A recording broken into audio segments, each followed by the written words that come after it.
Marvel, why is it Invincible? Chapter 1. In the industrial area of New York in 1943, Lin Fan was handling goods on the dock. In fact, we should not call him Lin Fan now, but should call him Robert White. The great United States has pushed the battlefield to the doorstep of the Nazis. Now it is in urgent need of the power of young people to help the country save people all over the world as soon as possible. If you happen to be a young person, please come and join the army. The propaganda truck drove past Lin Fan, or now Robert, who in his previous life was a young man of the new era who was deeply baptized by socialist ideas. Even though I don't know how I traveled to the World War II period and lost my identity as a Chinese, I traveled through time and became a blonde and blue-eyed Germanic American. Although he has lost his identity as a citizen of his original motherland, in the 5 years since Lin Fan traveled to the United States, he has never thought of dedicating even a single cent to the freedom and democracy of the United States, let alone helping him. It's time to go to war. Hey, boy, I think you should join the army and go to the battlefield to kill German Nazis like your peers. I think if I were you, I would definitely do this, instead of cowering on the dock like you are now doing the work that you will still have the strength to do in the future when you are 40 or 50 years old. Am I right? As soon as the recruitment propaganda truck drove away from Lin Fan, or Robert as he was now familiar, the persuasion of those older May people who were deeply baptized in liberal democratic ideas rang around him. Before Robert could speak, someone echoed, "I fully support what he said." Listen to me, Robert. I don't know what you are afraid of, but we all know that if you go to the battlefield with your ability, you will definitely shine. I think the people of the world need you. Before he finished speaking, Robert felt that he would be annoyed to death if he didn't speak, so he simply used the ultimate move he had used in the past 2 years. "Robert, Charlie and Uncle Hayden, thank you for your kindness, but I have heat asthma, remember. That alone disqualifies me." Charlie, who was a bit fat at first, shrugged his shoulders. Recalling the speed at which Robert usually worked, he said sarcastically, "Usually you don't look like a heat asthma patient. If a person can easily carry 150 pounds of goods, if I were a patient, then I feel like I would be a dying patient." Robert stood indifferently and listened to Charlie's ridicule. In the end, he just smiled back and walked away without fighting back. The reason for this is that Robert knows that Uncle Charlie is doing it for his own good. After all, in the minds of almost all ordinary Americans, being a soldier is the most promising option. Although there is a possibility of death in battle, the reward if you survive is worth it. Called rich. The work of a dock worker is completely incomparable to that of a soldier, both in terms of income and social status. And Robert now works as a dock worker at a young age, which is the same as a young man with sound limbs and normal brain development working as a security guard in the 21st century. It will arouse the incomprehension of a group of people and the hatred of his relatives. Charlie originally wanted to catch up to Robert when he saw him walking away, but his arm was suddenly pulled by someone. Hayden, who was familiar with him, shook his head and signaled him not to talk about this topic for the time being. Why, to be honest, it has been 5 years since Lin Fan traveled back in time to Robert when he was a child. During these 5 years, he has been baptized by liberal democratic culture almost every day. If he had not understood the dirty true face of May country in the future, he might have long been assimilated by this thought. However, the May country in later generations is dirty, but it does not mean that the May country in 1942, especially its people, was as dirty as it was. In fact, most people in the May country still believe in the beliefs of their country. They also believe that the United States is the hope to save the world, and joining the US military is the way to achieve that hope. Robert lived among such a group of people, and to be honest, it was a bit uncomfortable. Maybe it's time to find a chance to leave. With the corner of his eye, he glanced at Charlie and Hayden behind him. Robert thought in his heart that he already had the address he wanted to reach, which was a place he was once familiar with. But now there is a thorny issue that makes him feel troublesome. He has parents after crossing over, and they are pretty good to him. As a flesh and blood person, Robert has been getting along with him for such a long time. It would be false to say that he has no feelings, but he really doesn't want to stay in New York. The ubiquitous recruitment advertisements, Uncle Sam's distant finger and the persuasion of acquaintances around him all made him feel stressed. It's not like Robert never thought about causing a dock accident and then sneaking away quietly, but he just thought about it and didn't take action. What you need to know is that current dock workers do not have accident insurance. If they die in an accident, don't expect much compensation from the capitalists, and the government will not provide support to the workers' families. But if a U.S. soldier is killed in action, not only will he receive a generous pension, but the family members of the U.S. soldier who died in action will receive state subsidies every year. Now Robert lacks a reason. After all, just for these reasons, it is not worth letting him go to the battlefield to serve the United States, because he is familiar with some history, but he knows that this war is about to come to an end. Then after the victory of Mio, people around you will be less critical. Robert shook his head secretly. Even though he knew the answer to the matter might not be good, he didn't have much choice right now. Robert, who was originally immersed in pessimistic fantasies about the future, suddenly twitched his ears, and his extraordinary reaction ability made him jump away instantly. Bang! As soon as they jumped away, a person flew up from the water and was hit hard on the ground. Before Robert could figure out the situation, another person quickly climbed up the ladder from the water to the land. After this, the people who came out of the water started fighting in front of Robert. The first person who flew out and hit the ground took out a knife and slashed hard at the other person. This knife was very sharp. Based on Robert's extraordinary reaction speed, it seemed that ordinary people would be injured or even killed on the spot by this knife.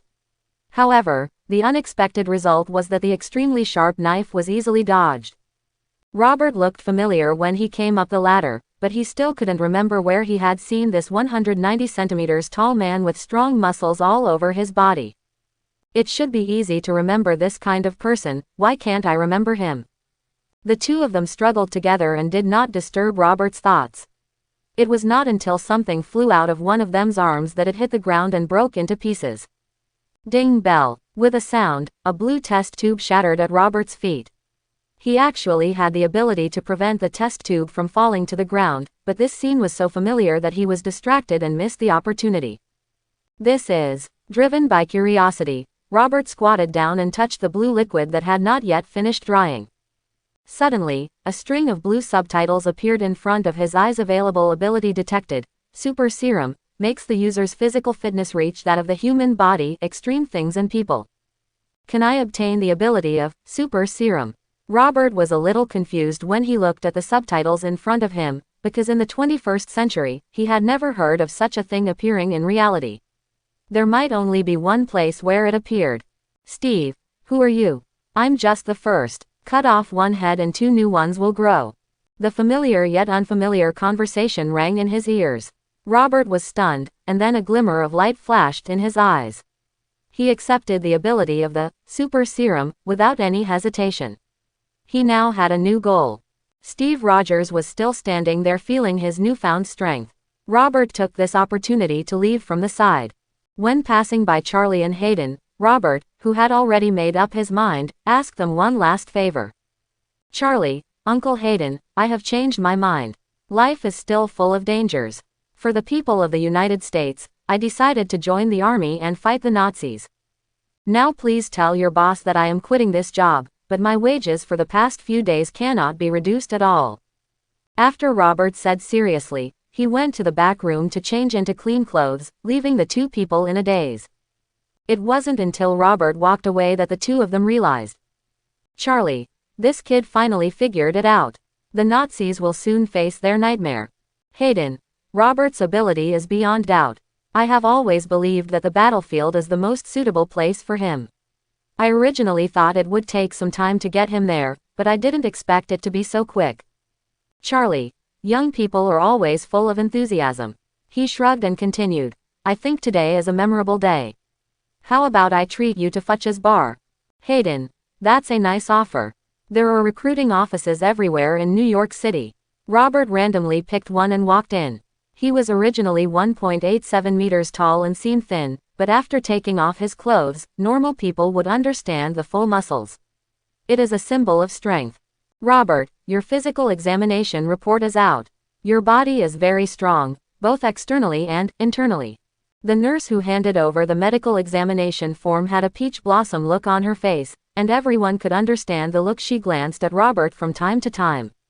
Although he has never had a girlfriend and has little experience in getting along with strange women, this does not prevent Robert from being self-taught now.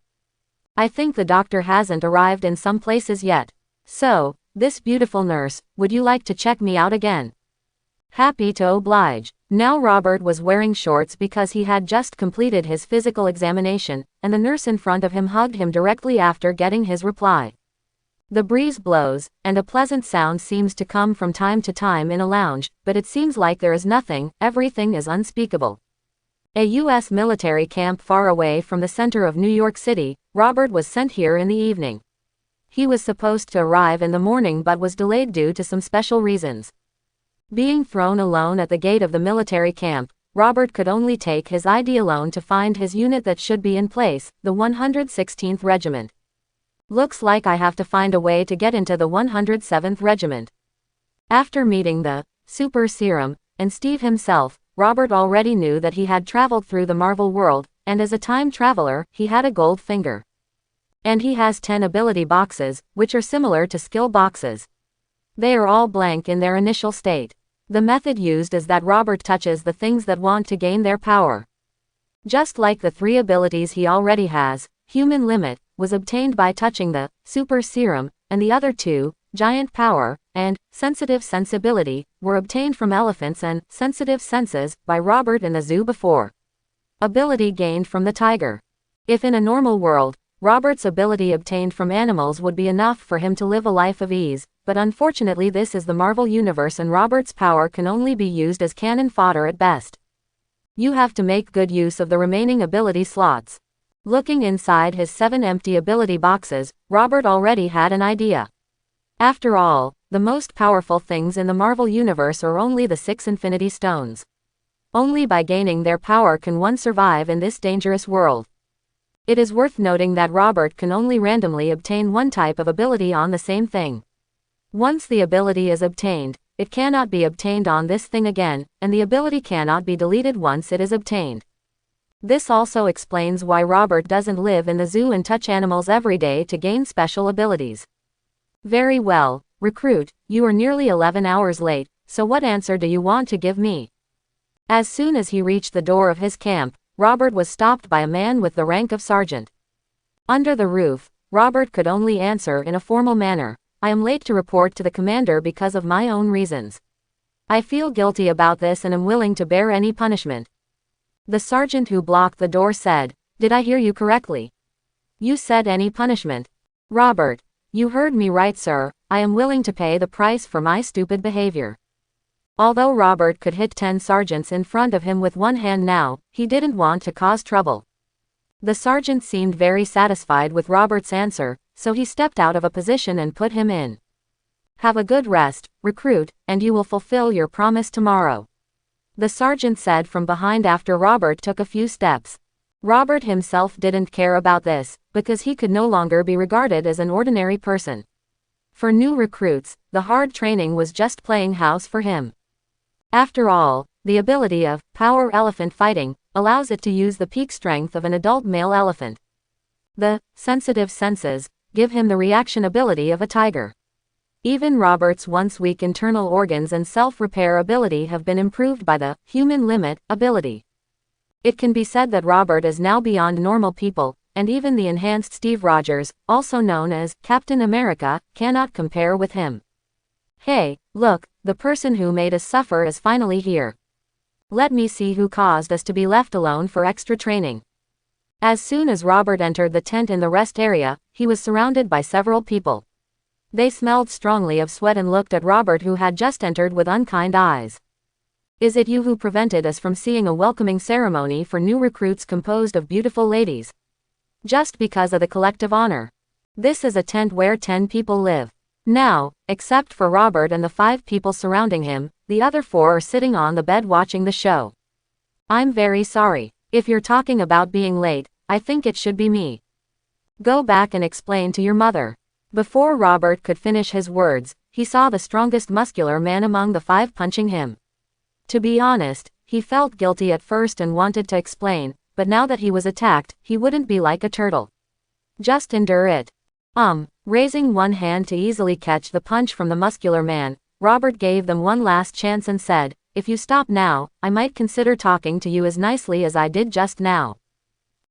Let's go together. Robert's move did briefly surprise the 5 people who originally wanted to teach him a lesson, but when they reacted they did not hesitate to start implementing the plan they had already made.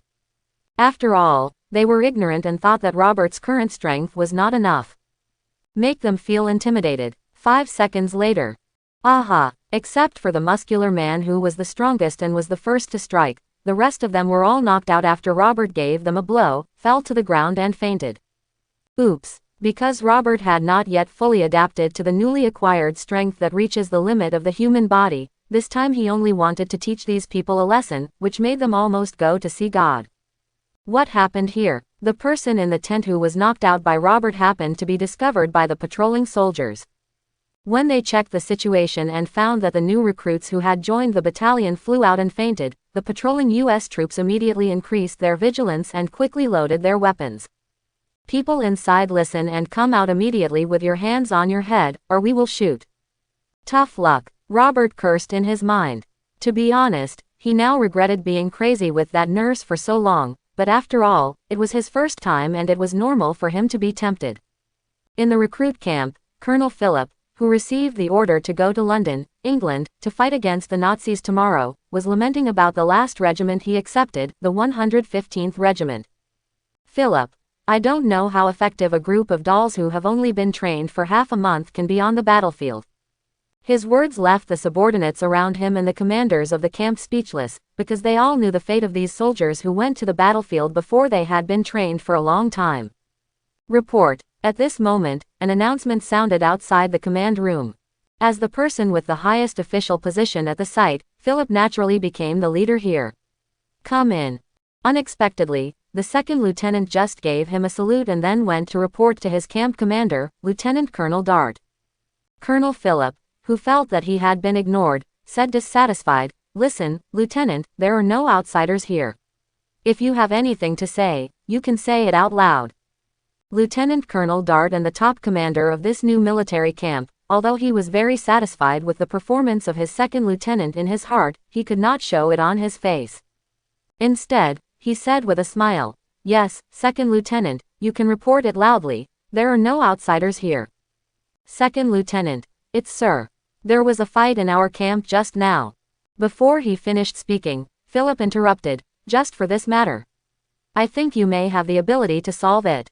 Seemingly sensing the colonel's neglect, the second lieutenant spoke again. "Sorry, sir, I didn't mention just now that the perpetrator knocked 5 people away with his bare hands in less than 10 seconds, 4 of them were unconscious and 1 was injured. Wide awake." What? Philip subconsciously thought this was a joke. You must know that the recruitment of the U.S. military is strictly inspected and tested to ensure that every recruited soldier is an adult and strong male. However, 4 of the 5 young and strong men were knocked unconscious within 10 seconds, and 1 was awake but unable to stand up. This is too ridiculous. Bring the perpetrator here and I want to see if he is a human or a ghost. Robert was escorted in front of Philip with handcuffs on his hands. However, when he saw Robert's figure clearly, he sneered at how easily he could overturn 5 people. "Philip, so it was you who defeated 5 people with your bare hands. What was it about your body that was so thin that no muscles were visible, or your stubborn will?" Perhaps it was the previous neglect that made the arrogant colonel a little emotional. He now felt that he had been deceived and fooled. The root of everything was just questioning Robert's strength. After seeing this clearly, Robert immediately knew the way to solve the problem, but before that, he had to fight for some benefits that he could only see.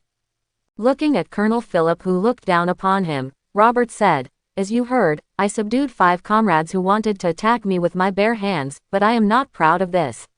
My strength should appear and kill Nazis on the battlefield instead of fighting with your comrades here."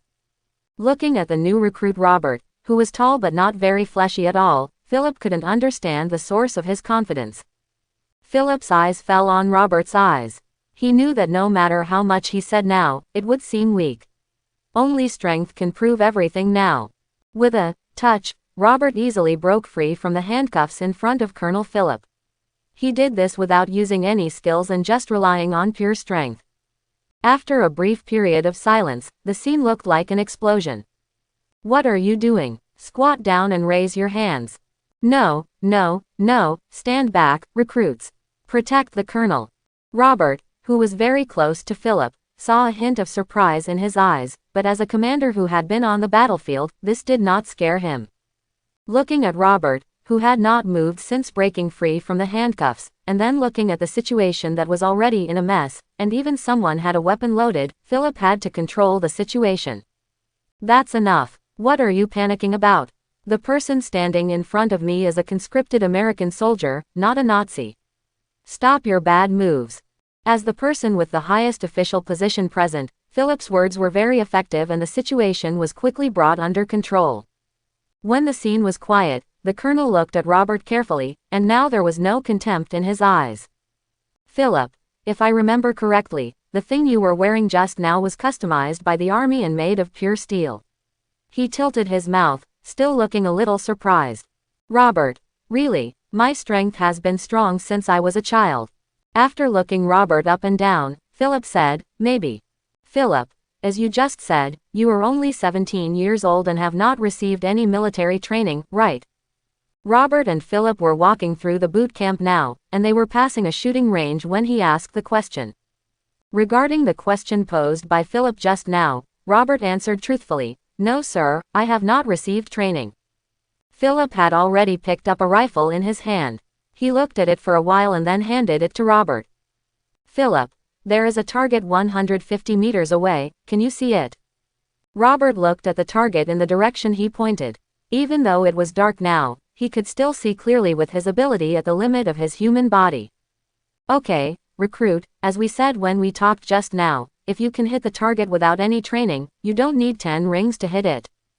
If you hit it, then I will allow you to go to the battlefield. In the conversation between the two just now, Robert showed a strong willingness to go to the battlefield. Regarding this, Philip subconsciously thought that this was a young man who was capable but arrogant and eager to prove himself. After learning that Robert was just a new recruit, Philip decided to teach him a lesson. Looking at Robert's unfamiliar loading action and his incorrect posture for holding the gun, Philip felt that the lesson he had received would definitely be very successful. When Robert was taking aim, Philip was still beside him and said triumphantly, young man, I think you should understand that you cannot defeat the Nazis simply by relying on brute force. This is no longer the barbaric era. We now rely on guns and cannons. Bang! As soon as he finished speaking, Robert fired immediately. To be honest, if Colonel Philip hadn't been part of his plan, he would have been too lazy to listen to him. 7 rings. As soon as Colonel Philip and his team arrived, the instructors and soldiers at the shooting range had already come out to line up in order. Now, as soon as Robert's results came out, someone would report the target to him. Robert, sir, can I go to the battlefield? His current expression is as earnest as an impatient young man should be. In fact, these are all Robert's disguises. He could have shot 10 rings just now, but the moment he pulled the trigger, his gun body was a little off. Because 7 rings were enough, he didn't want to act too shocking, at least not to be regarded as a monster. When Philip saw the 150-meter target with his own eyes, in order to keep his promise, he had no choice but to say, it seems so, Corporal Robert. As if to prove that he kept his promise, Philip said to Dart behind him, incorporate this boy into the 115th Regiment and go to the European battlefield with the rest of my regiments tomorrow. Dart, yes Colonel. Robert got his wish and was incorporated into the 115th Regiment that was about to go to the battlefield, and became a corporal. After giving the order, Philip gave Robert one last look and left gracefully. A group of officers also dispersed, either going to rest or returning to their unfinished work, and Robert, who stayed where he was also taken to their camp by a second lieutenant of the 115th Regiment. Second Lieutenant, just stay here for one night. The combat uniform will be delivered to you tomorrow. I wish you a good dream, soldier. After saying that, he patted Robert on the shoulder and left gracefully. After all the trouble just now, it is already 21 o'clock in the evening. The soldiers of the 115th Regiment who have trained all day during the day went to bed early in this military camp with few entertainment projects. With Robert's ability now, It was as easy as eating and drinking to quietly enter the sleeping barracks without disturbing anyone. It wasn't until the people in Robert's barracks woke up the next day that they discovered him belatedly. "Why are you in our camp?" a sergeant asked, staring at Robert. Robert explained to him the whole story, excluding of course the part where he showed off his strength. He only said that he didn't know why he was transferred. After the sergeant went out for verification, Robert's identity was also explained. "Sergeant. Welcome, Corporal Robert. We will be teammates from now on. Now I want to introduce you to the others. This is Macaulay Darcy." He pointed to a person, and Robert extended his hand in a friendly manner and introduced his name to the person. "My name is Robert Betty, hello. This is Henry Devon, Horace Mitchell." After each introduction, it was finally the sergeant's turn. "My name is Cook. Jason will be your commander from now on. Robert Beatty, I will follow your instructions from now on." After the introduction, Robert's neither arrogant nor impetuous behavior won everyone's initial acceptance. "Corporal Robert, your combat uniform and weapons have been delivered." After everyone had just finished the introduction, someone outside called his name. It was the second lieutenant who brought him here yesterday. "Hurry up and put them on, we're about to leave." After handing the things to Robert, the second lieutenant left as casually as ever, without any pleasantries. Robert's current commander, that is, Sergeant Cook, looked at Robert's unfamiliar movements. He first taught Robert and then asked next to him, "So you are still a recruit who has never experienced a day's training?" After receiving Robert's nod of confirmation, Cook couldn't help but remain silent until he finished dressing up before sighing in a very small voice. Can the Nazis really be defeated? Sergeant Cook was obviously someone who had been on the battlefield, because the temperament of a person who had killed people was fundamentally different from that of ordinary people. Robert could understand Cook's confusion. After all, although the Nazis were now showing signs of decline, their resistance was still tenacious and they even had advantages on some battlefields. If Robert didn't have the memory of later generations and was placed alone in this era, as a person in the game, he might have the same emotion. "Come on, Corporal, I think I should teach you how to use a gun." Temporarily getting rid of the confusion, Cook said to Robert. Training begins. After 10 minutes, Robert mastered how to use the current U.S. military rifle, and he was able to aim the gun according to the standard that he was only taught once. "Oh, are you really a new recruit? I feel like you're doing a better job than me," Cook said half-jokingly, but even though it was a joke, one could see how fast Robert was learning. Assemble. A few minutes later, after Cook and Robert finished talking about some battlefield knowledge, the order to assemble was sounded at the right time. Robert, who had already been fully dressed, followed his comrades out of the barracks. All the soldiers of the 115th Regiment quickly gathered. The soldiers were loaded into the military trucks that had been prepared. They would be taken to the military port and boarded a requisitioned ship or warship. European battlefield. 5 months later, on the European frontline battlefield, the weather was gray and drizzling, and a raindrop fell and hit Robert on the face. At this moment, he was not as clean and tidy as when he first joined the army. Instead, he was covered in mud, and there were even blood stains in some places. 26.32 inches. After going to the battlefield, Robert developed a habit of counting how many rounds of ammunition he had left during his free time on the battlefield. Now he still has 32 bullets on him. The reason why he only has these bullets is not because of insufficient military supplies. It is well known that the U.S. military is notoriously generous in war, and the soldiers on the front line do not worry about ammunition at all. This is also true. When Robert first went to the battlefield, he carried a rifle with a scope, 300 rounds of ammunition, a dagger and 5 grenades. While counting ammunition, Robert suddenly saw a shadow moving slightly in the enemy's position. He raised his gun and fired without hesitation. Bang! With the sound of a gunshot, a splash of blood immediately spattered over there. The sound of the gunshot seemed to ignite the explosive barrel. The German troops on the opposite side who wanted to seize the position began to fire wildly at this place. The fire snakes of rifles, submachine guns, and machine guns seemed to be free of charge. They also attacked Robert's position, but in the end it was useless. At a distance of 500 to 600 meters, the American troops were still hiding in the trenches. To be honest, the German bullets were of no use. Robert took advantage of the weakening local firepower to shoot, and he was able to destroy a high-value target with almost every shot he fired. Now in the German command headquarters opposite the American army, the commander of this German army was throwing a cup and furious.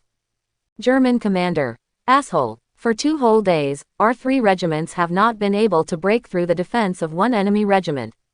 I need an explanation. Is it true that some of us have betrayed the Führer as rumored? Quote. He stared unkindly at the German officers present. He had been furious for the past 2 days. Originally full of confidence, he led 3 German infantry regiments to fight against an infantry regiment on the opposite side. One of the 3 regiments of the German army is still an elite regiment directly related to him, and intelligence has already shown that the American troops defending the opposite side are just a new regiment that has been trained for less than half a month. For such an opponent, the German commanders originally thought that the battle could be easily ended, but they did not expect that the battle lasted for 2 full days, and the German troops not only failed to make any progress but suffered heavy casualties. Hearing that their commander brought up the subject of betrayal of the Führer again, some people in the German command tent couldn't help but break into a cold sweat, because the last time the commander said this, someone had lost their head. This was especially true for the 2 regiment leaders who were not directly related to the commander. When the 2 of them were caught by his sight, they could not help gritting their teeth decisively. They secretly said, "Fight it," and offered to go to the front line to supervise the battle without being forced. I heard that the Hell messengers from the US military are stationed on the opposite side, so it is so difficult to bite. It was not until the 2 German commanders walked far enough with their cronies that one of them took the lead and said, "Don't scare yourself." After saying this, he didn't know how to deceive himself. After all, the death rate of high-value soldiers such as machine gunners and frontline commanders on the battlefield in the past 2 days was almost ridiculously high. One by one will die. If that's the case, there may be no need to continue this battle. Thinking of this possibility, the German commander directly changed his tone and sighed pessimistically. If we have the assistance of the armored forces, it will be useless no matter what the Hell messengers are. The German commander who just started to speak said bitterly. You and I both know this is impossible. The armored forces have all been led by General Marion to fight the US military. In fact, our 3 regiments were originally an important part of the plan. If we could break through the position on the opposite side within half a day as planned, we could cooperate with General Marion's armored forces to surround the US military. If we succeeded, we might be able to turn the tide of the war. He who was a little pessimistic just now couldn't help but get excited when he said this, but his companion couldn't help pouring cold water on him. But it's been 2 days now. As if he felt that the problem was not enough, he continued, if our troops cannot break through the opposite position, we will bear the responsibility for the failure of this battle regardless of our life or death. If Robert listened to him here, he would definitely tell him that the situation between the 2 of you now belongs to the scapegoat. Give me a group of 5, spread out and charge forward. At the command position on the front line, the German commander, who had been here for 2 hours but had made no achievements, finally couldn't hold himself back. He stopped trying to retain his strength and ordered the soldiers to charge regardless. 18, 16, 9, 5. Following the silent recitation, when the last number was counted, Robert immediately shouted to his side, "I've run out of bullets, and I'm applying to retreat, sir." Major Burns Corey, the commander of the 115th Regiment, immediately accepted Robert's advice. In fact, they had overfulfilled the task of blocking the enemy for a day. Another enemy charge was defeated, and Robert was about to retreat when suddenly he saw a figure more than 1,000 meters away waving vigorously, as if he was arranging a charge in anger. "Wait a minute, Major, I want to ask you to borrow a bullet." Robert made a quick decision and decided to shoot again. Burns Corey, the people on the other side may not have heard of your title of Messenger of Hell, or they are stupid and don't believe in your reputation at all. Obviously he also saw the target 1,000 meters away. According to common sense, the position where the German commander is standing is relatively safe. Unless the enemy is supported by artillery fire, it will be difficult to pose a threat to him, but that is just a normal situation. Bang! With the sound of a gunshot, Robert turned around and signaled to the major that he could leave. He was confident that he had hit the target, and it was true. Looking at the slowly falling figure more than 1,000 meters away, the commander of the 115th Regiment, Burns Corey, said with emotion, "Lieutenant Robert has agreed that you will have to teach me marksmanship after returning this time." "No problem, of course we have to go back to the base and talk about it." The American army is retreating in an orderly manner, but the German army is just watching in place, because just now, Robert sniped and killed a German regiment commander. Now the regiment commander's men can't stand the high pressure of the battlefield and have begun to flee. "The messenger of hell is on the other side, run away." "The commander is killed, are we still here to die?" Negative remarks one after another fermented among the German army, and many people began to take action. It can be said that except for the most elite of the 3 regiments of the German army, the other 2 regiments have suffered varying degrees of defeat. Robert and the others also took advantage of this opportunity to evacuate safely, not even encountering the expected enemy pursuit. After more than 2 hours of marching, they finally arrived at the rear base camp. "Lieutenant Robert Betty, you have once again created a miracle." As soon as they entered the camp, Philip gave Robert a big hug. There was no reason for him to be unhappy. 2 months ago, he thought he had just found a good talent. However, time told Colonel Philip that he had recruited a peerless genius. After all, which recruit can kill 2,000 to 3,000 enemies within 5 months of being on the battlefield? This is still a statistical data, and there must be many that are not included in the statistics. "Philip, the messenger of hell, the nightmare of the German Nazis, I am proud of you." Philip was not stingy with his words of praise. After all, what colonel could refuse a subordinate who could help him get promoted and become a general of the United States of America? "Thank you for your compliments, sir." In fact, Robert himself was very fond of Colonel Philip. The 2 of them could not be said to be unilaterally exploited, but rather mutual achievements. The proof is the lieutenant rank now hanging on Robert's body. "So sir, where is my next target?" Robert once again asked the question he had asked several times in the past 5 months, like a tireless war machine. When Philip was asked, he was greatly relieved, knowing that just because of the lieutenant in front of him, his promotion proposal was proposed again. According to reliable information from Philip's personal friends, the proposal has passed the voting stage and now only needs to wait for the president's signature to confirm that Colonel Philip will be promoted to Major General. This is almost a certainty. Philip even got an accurate date when his Major General uniform will be delivered on the 1st of next month. "Agatha, our 107th Regiment will have an operation there tomorrow. I thought maybe I could send you there." Speaking of this, Philip paused. He seemed to have thought of something. Robert was about to salute and accept the task, but Philip's pause interrupted him. "Robert, is something wrong, sir?" Philip did not continue to speak this time, but stared at Robert for a long time, seemingly struggling, and then told him the news out of love for Robert. "Philip, do you still remember what you said when you saw me in the 2nd month of going to the battlefield?" When Robert heard this question, he immediately realized something and quickly affirmed, "Yes, sir, I still remember.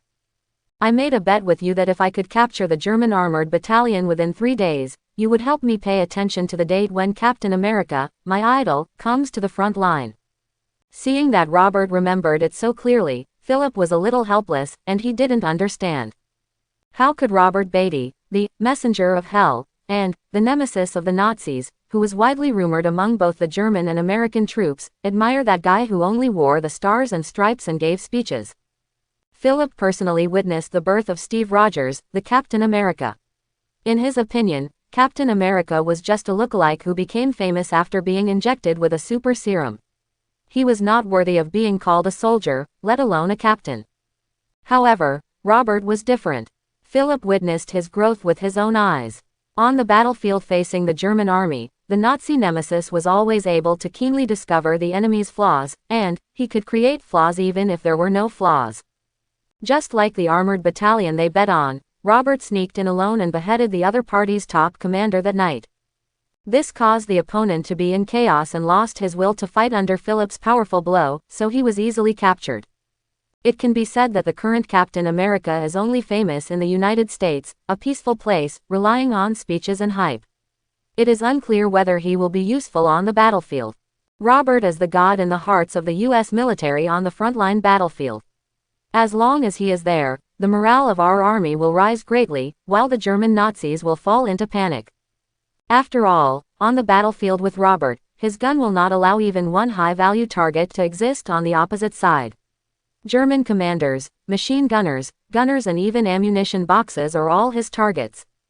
Only the ordinary German soldiers with rifles could be ignored by him and temporarily escaped, but what was the use of that? After all, our US military is not a vegetarian. Known as the rich army, they have plenty of machine guns and artillery. The Nazi army may have lost all the soldiers at the front who had heavy firepower as soon as the fighting started. In the end, the Nazi soldiers even concluded a consensus, that is, where there are messengers of hell on the battlefield, you will not touch machine guns or anything like that. Sir, I think I won't be able to participate in Agatha's battle.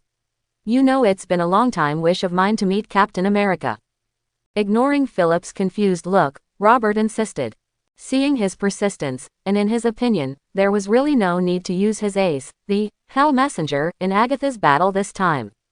Philip, well, the guy in the Stars and Stripes is coming to our place next week to give a speech.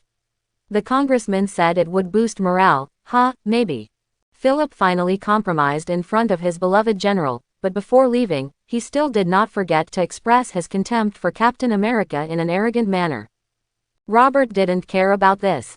After all, his plan was to get acquainted with Captain America and strive to follow him in every battle, because Robert knew that only in this way could he have a chance to come into contact with that thing. Tesseract, the storage of the Space Stone. Captain Marvel relies on its little escaping power to become one of the top superheroes in Marvel, so what can it bring to me? Looking at the sun that was about to set on the horizon, Robert licked the corner of his mouth and whispered, I'm really looking forward to it. After returning to the barracks and taking a shower, Robert felt refreshed. Now, as an officer and Colonel Philip's confidant, of course he had a separate tent room. Lying on the bed, Robert habitually checked his ability box. This was his long-standing habit. After confirming that his ability was still there, he closed the floating page that only he could see. Phew, this is finally coming to an end. Exhaling a breath, Robert shook his head and walked out of the tent wearing only shorts. Next week, in 3 days, Captain America will be here. At that time, he will be able to get acquainted with him according to his own plan, and then naturally follow him to fight as his admirer. Then if there are no deviations in the plot, Robert will have the opportunity to touch the Tesseract and randomly obtain an ability from it. In this world where gods exist, Robert feels that only having the most advanced power can ensure his safety. After all, he does not have the halo of the protagonist. If he does not have enough strength, he may become cannon fodder. You can't sleep either. After standing outside for a while, Robert found Major Burns, the leader of the 115th Regiment, walking towards him. Come out and get some air, the night sky is beautiful tonight, isn't it? After he said this, Burns glanced at the sky. In this remote mountainous forest far away from the industrial city, air pollution was almost non-existent, so it was easy to see the stars and the full moon in the sky. It's true, but I think you, the nemesis of the Nazis, are the only one who is in the mood to look at the stars right after the war. Burns was obviously not interested in the stars. Robert just smiled and did not struggle with this issue. He asked, oh, then this unmotivated officer, you are not sleeping in the tent, why did you come to me? Is there any reason? Robert has a good relationship with the Major. If he had enough time, maybe he could become a very good friend with the Major. But Robert has decided to be frozen for 70 years with Captain America because he really doesn't want to miss the 21st century. A few big plays. It's true that something happened. Do you still remember the person you shot with the last shot before you left today? Of course I remember, you can come to me personally to talk about this. I think this person's identity must not be simple. Let me guess whether this person is Hitler. Burns was stunned for a while. Then there was a burst of hearty laughter. Ha ha ha, I also hope it's that fool. If so, you should be promoted to a general immediately, instead of the captain who is coming soon. Robert caught the point. Are you talking about the captain? Burns affirmed. Captain. After some explanations from his regimental commander, Robert learned that the last person he killed was a German regiment commander. Coupled with the more than 300 enemy soldiers he killed in this battle, this captain came as a matter of course. Burns was also nominated for promotion to lieutenant colonel because of his meritorious leadership. Although this proposal is still in the discussion stage, it is still close to 10. Therefore, Burns is now in high spirits during happy events and is very talkative. The two chatted for more than half an hour. Burns saw that Robert had gradually begun to perfunctory before he stopped after finishing the last topic. To be honest, Robert, sometimes I even wonder whether you are a human or a ghost, Burns said with emotion at the end of the conversation. Robert didn't say anything and just smiled. It wasn't until after watching Burns leave that he gave the answer himself, maybe it's a ghost. Looking up at the sky, Robert was actually happy to be promoted, but he was more confused because his current status was earned through living lives. Although he only sniped at the enemy from a distance on the battlefield and gave himself a psychological hint that this was just a shooting game, can a person deceive himself for a while and be able to deceive him for the rest of his life? Robert was an ordinary person in his previous life. Even after traveling through Marvel, he lived peacefully in the place where he was reborn. Killing may not be too scary for him, but he definitely doesn't care. As the Nazi nemesis of the US military and the messenger of hell in the eyes of the German army, Robert is now synonymous with executioner. But he is still full of fear of killing, which is why he usually only uses sniping at enemies. If he was allowed to end a person's life at close range, Robert would feel uncontrollably guilty. But if it was out of necessity, then Robert would still not hesitate to kill anyone who stood in his way, even if he felt guilty. Maybe I'm just a fool who does whatever it takes to achieve his goals. Robert suddenly laughed at himself as he watched the full moon covered by dark clouds. Robert's captain's uniform was delivered early the next morning. It must have been special care, otherwise it would not have been possible so quickly. During the Second World War, when there were no entertainment facilities, being in the wilderness was even more boring. Robert, who had had enough of lying in the barracks, originally planned to go to the wounded area for a walk. After all, it was well known that that place was the only place where women existed within dozens of miles. However, contrary to expectations, Robert bumped into Burns, who came to see him as soon as he went out. "Burns, you said you would come back and teach me marksmanship, do you remember?" Looking at Burns, who was full of expectations, Robert secretly thought that he was disappointed, and asked speechlessly, "Can't you come to me at another time? How about tonight?" Burns, "Not great." At the shooting range in the military camp, Robert taught his superior officer one move after another. In fact, what he taught was more based on his own experience. After all, he didn't know what the two special abilities of human body limit and sensitive sensor were. Teach. Although special abilities cannot be taught to people, Robert is a battlefield god with a record of sniping thousands of people. The experience alone is enough for Burns to have a good drink. He imparted his experience without reservation, and the result was that Major Burns, who was addicted to learning, pulled him to practice until the sun went down, which could last a whole day. Except for eating and going to the toilet, Robert was restricted to the shooting range the whole time. After seeing the sun go down and unable to see the target in the distance, Burns had the intention to stop, but he still pestered Robert with questions on the way back. "Are you saying that controlling breathing can also improve accuracy? Can you tell me the specific method?" As he spoke, he also took out a small notebook, apparently intending to record it and go back to read it. Robert was a little dizzy from his actions today. "Sir, it's my rest time now, remember." "That's true, but I feel that we are still on the battlefield even though this is the rear. But it doesn't mean absolute safety, so I think you should listen to your commander." "So what's the answer to the question, Captain?" Seeing that he had even revealed the relationship between superior and subordinate, Robert really wanted to slap himself when he promised to teach him marksmanship. "If I had known earlier, I would have prevaricated it." Robert had no choice but to teach for more than an hour. Until he couldn't stand it anymore, he tricked Burns into saying, "Sir, I think you have learned enough today. I once heard a saying that you can bite off more than you can chew. The cake has to be eaten in one bite. If you eat it all at once, you might choke to death." In order to support his statement, Robert asked about the knowledge points taught all morning. After thinking for a long time and finding that he could not answer it, Burns finally accepted Robert's statement and decided to learn it slowly. After all, Robert didn't know how to do it here. Run. Phew, finally sent him away. Seeing Burns still looking at his notes as he walked away, Robert somewhat understood how this young major, who had nothing to do with the army, came to be. That was earned through one's own perseverance and fearlessness on the battlefield. Burns didn't come to see him again for the next 2 days, and Robert got his wish and went to the place where the wounded were recuperating, but unfortunately there were no nurses there who fit his taste. Now Robert is not a creature who only knows how to think with his lower body when filled with that stuff. He has not yet reached the point where he is hungry and has no choice but to eat. Robert spent these 2 days in boredom until he met Colonel Philip on the 3rd day.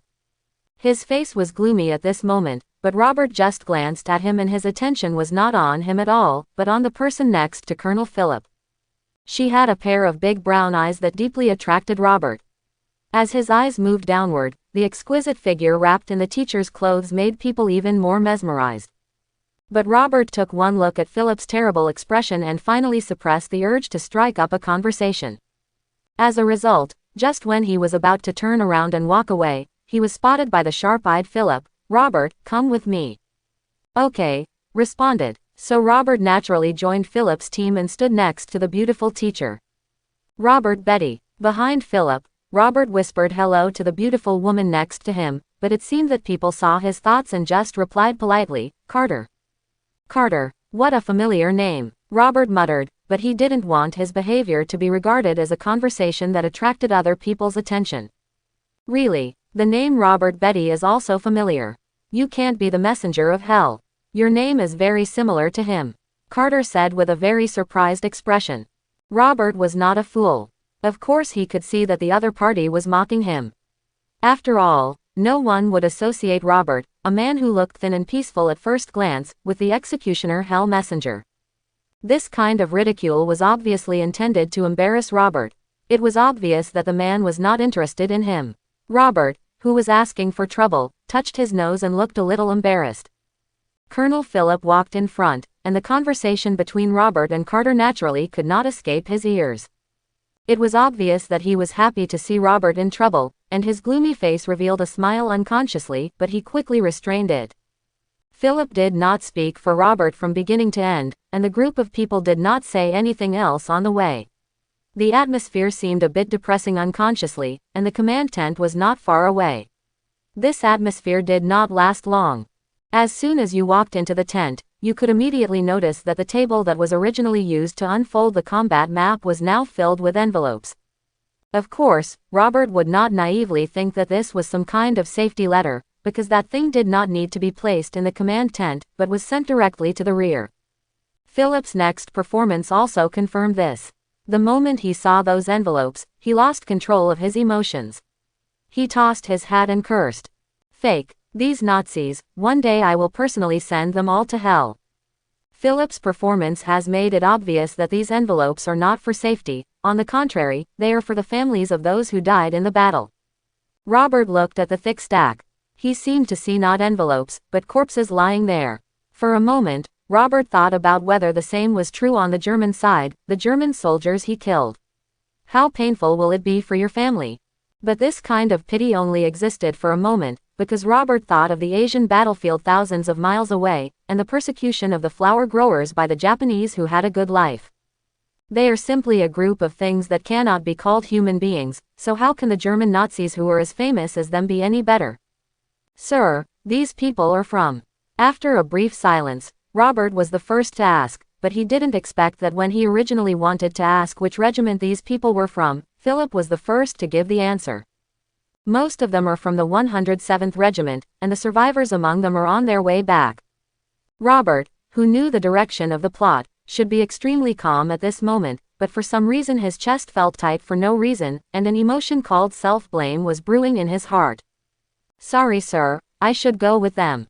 "Maybe I can." He was interrupted before he could finish his words. "Philip.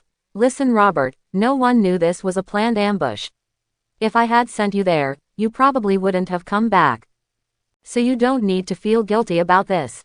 This is the purpose of why I asked you to come here." Carter was a little confused next to her. She didn't understand why Robert, a tall and thin boy with little flesh on his face, felt guilty for Agatha's actions. Even Colonel Philip came to enlighten him in person. Could it be Carter suddenly thought of a possibility, and driven by curiosity, she couldn't help but said, "Excuse me, Colonel Philip, Robert is not the rumored messenger of hell, is he?" Philip saw that Robert still looked remorseful and decided to divert his attention. After all, Philip already treated Robert as a confidant. "Philip. Yes, Carter, agent, just as you thought. The person in front of you is the Nazi nemesis who has been rumored for a long time." Carter. "Oh, really? I thought the hell messenger should be a big muscular man." There was a look of surprise on her face. It was obvious that Carter had not thought of Robert as a Nazi nemesis from the beginning. Philip's purpose of diverting attention was obviously achieved. He was easily attracted to this beautiful agent who made Robert's heart beat. "Robert, to be honest, I do have muscles all over my body, but it's just hidden by these clothes." Carter. "You are so interesting." She pursed her red lips and pretended to be interested. This seems like a very ambiguous hint. If Robert was a fool, he might have one of the three major delusions in life: she likes me. But in fact, Robert's identity did change Carter's attitude, but it is impossible to fall in love with him because of it. Robert believed that Carter, one of the founders of S.H.I.E.L.D., would not be so superficial, and that she must have some purpose. Robert, who successfully remembered Carter's identity, already knew that most of the people in the 107th Regiment were probably not dead, but were captured by Hydra and taken to their base for human experiments. According to the development of the plot, even without Robert, Captain America will step forward to save them. This is also the battle that makes Captain America famous. After this battle, Captain America successfully got rid of his status as a speech vase and became a real warrior. What identity does Carter play in this?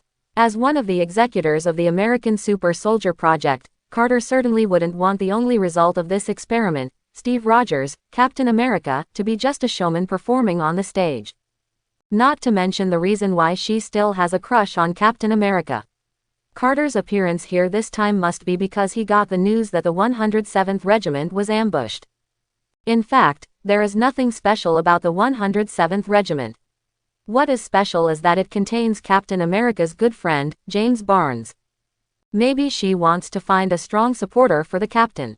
Looking at Carter, who changed her indifferent expression in front of her, she smiled like a flower at this moment. But Robert didn't feel uncomfortable with this change, and subconsciously he even felt like a spring breeze. "Carter, so Nazi nemesis of the US military, are you interested in telling me your story alone?" The rhythm of the chat has been controlled by Carter, and she leads Robert's thoughts step by step. In fact, this was also the result of his obedience, because Robert seemed to know Carter's intentions. "If you want to listen to a story, I suggest you go out and do it. There's an old man here too."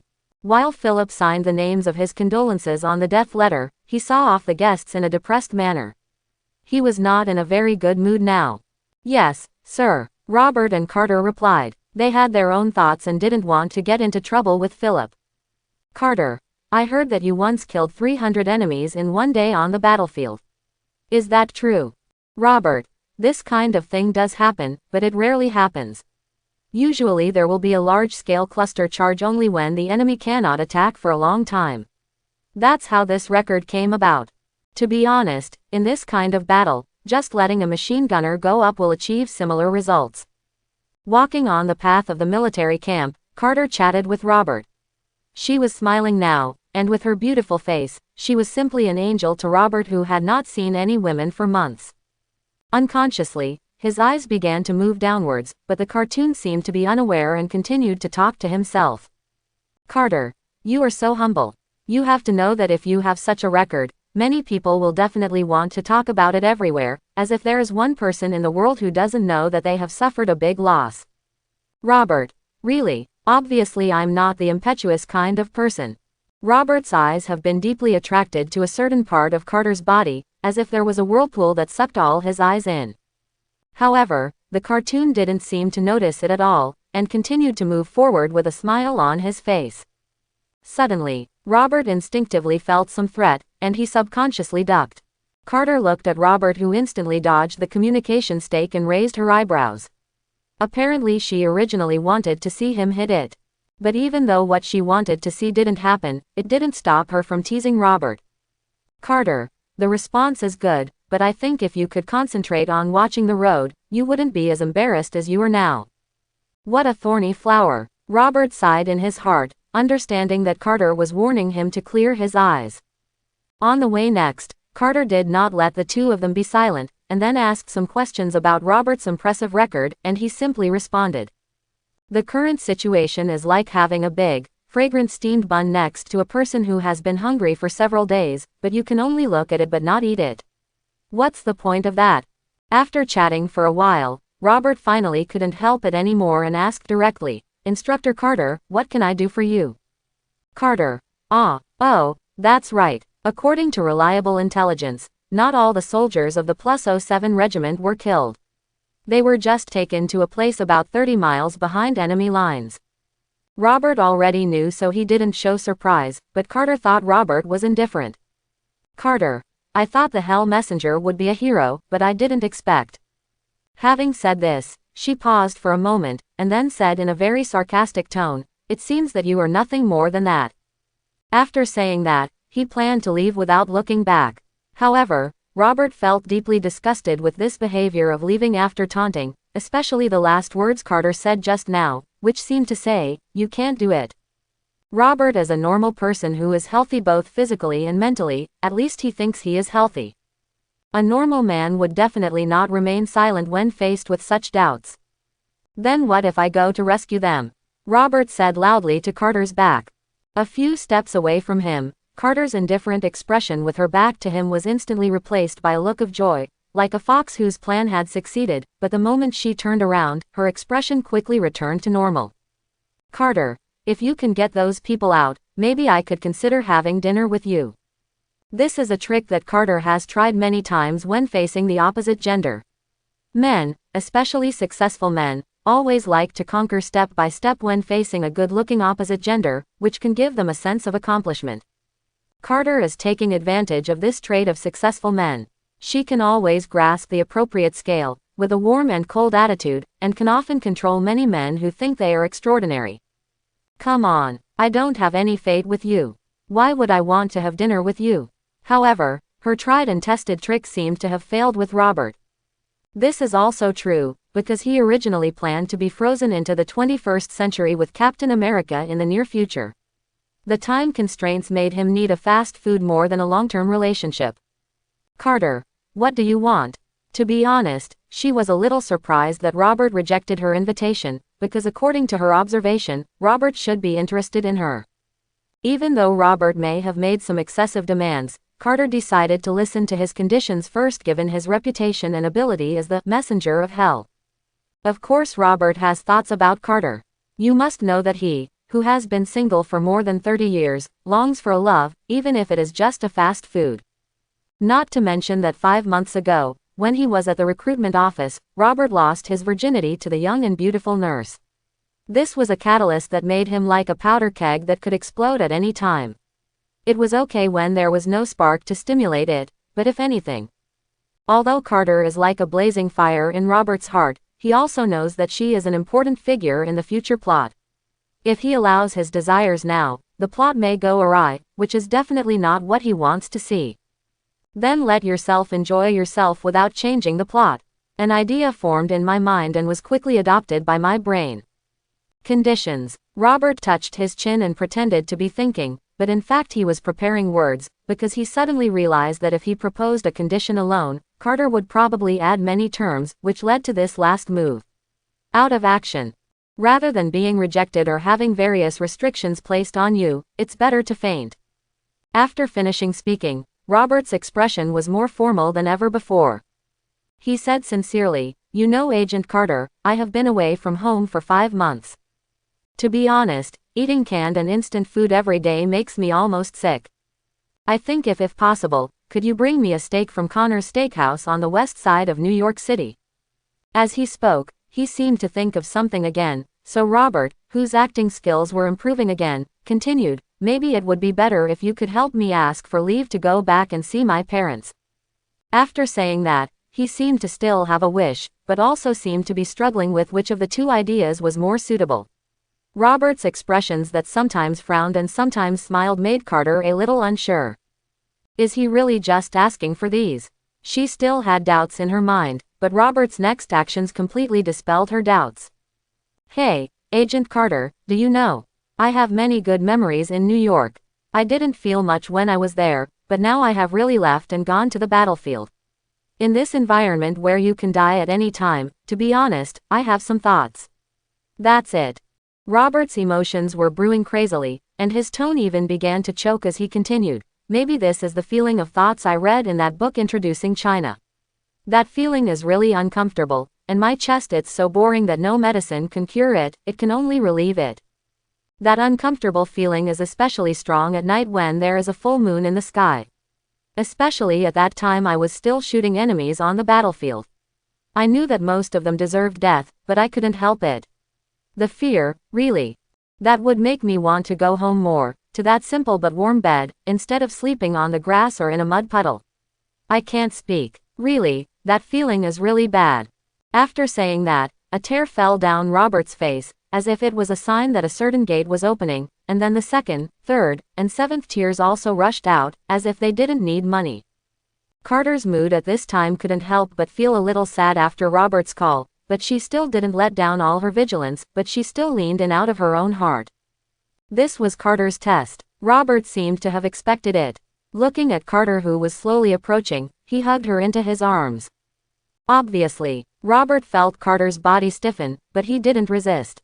After his plan succeeded, he almost couldn't control himself when he smelled the fragrance of Carter, but in the end he suppressed the evil fire with reason. Robert knew well that he couldn't eat hot tofu in a hurry, so he started to perform even harder. He rested his head on Carter's shoulder, and still held his hand around his waist. He just made such regular movements without any other movements, and remained the same.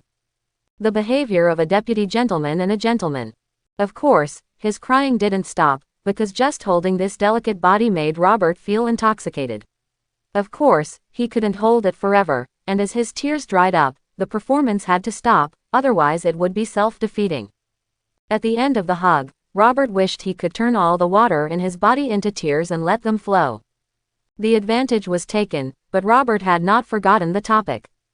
Thank you for the shoulder, I feel better. Carter, you're welcome. Robert's performance made her temporarily let down her guard, so that Carter only hesitated and agreed to the conditions he proposed later. Robert, I know I'm a little greedy but I don't want to embarrass you.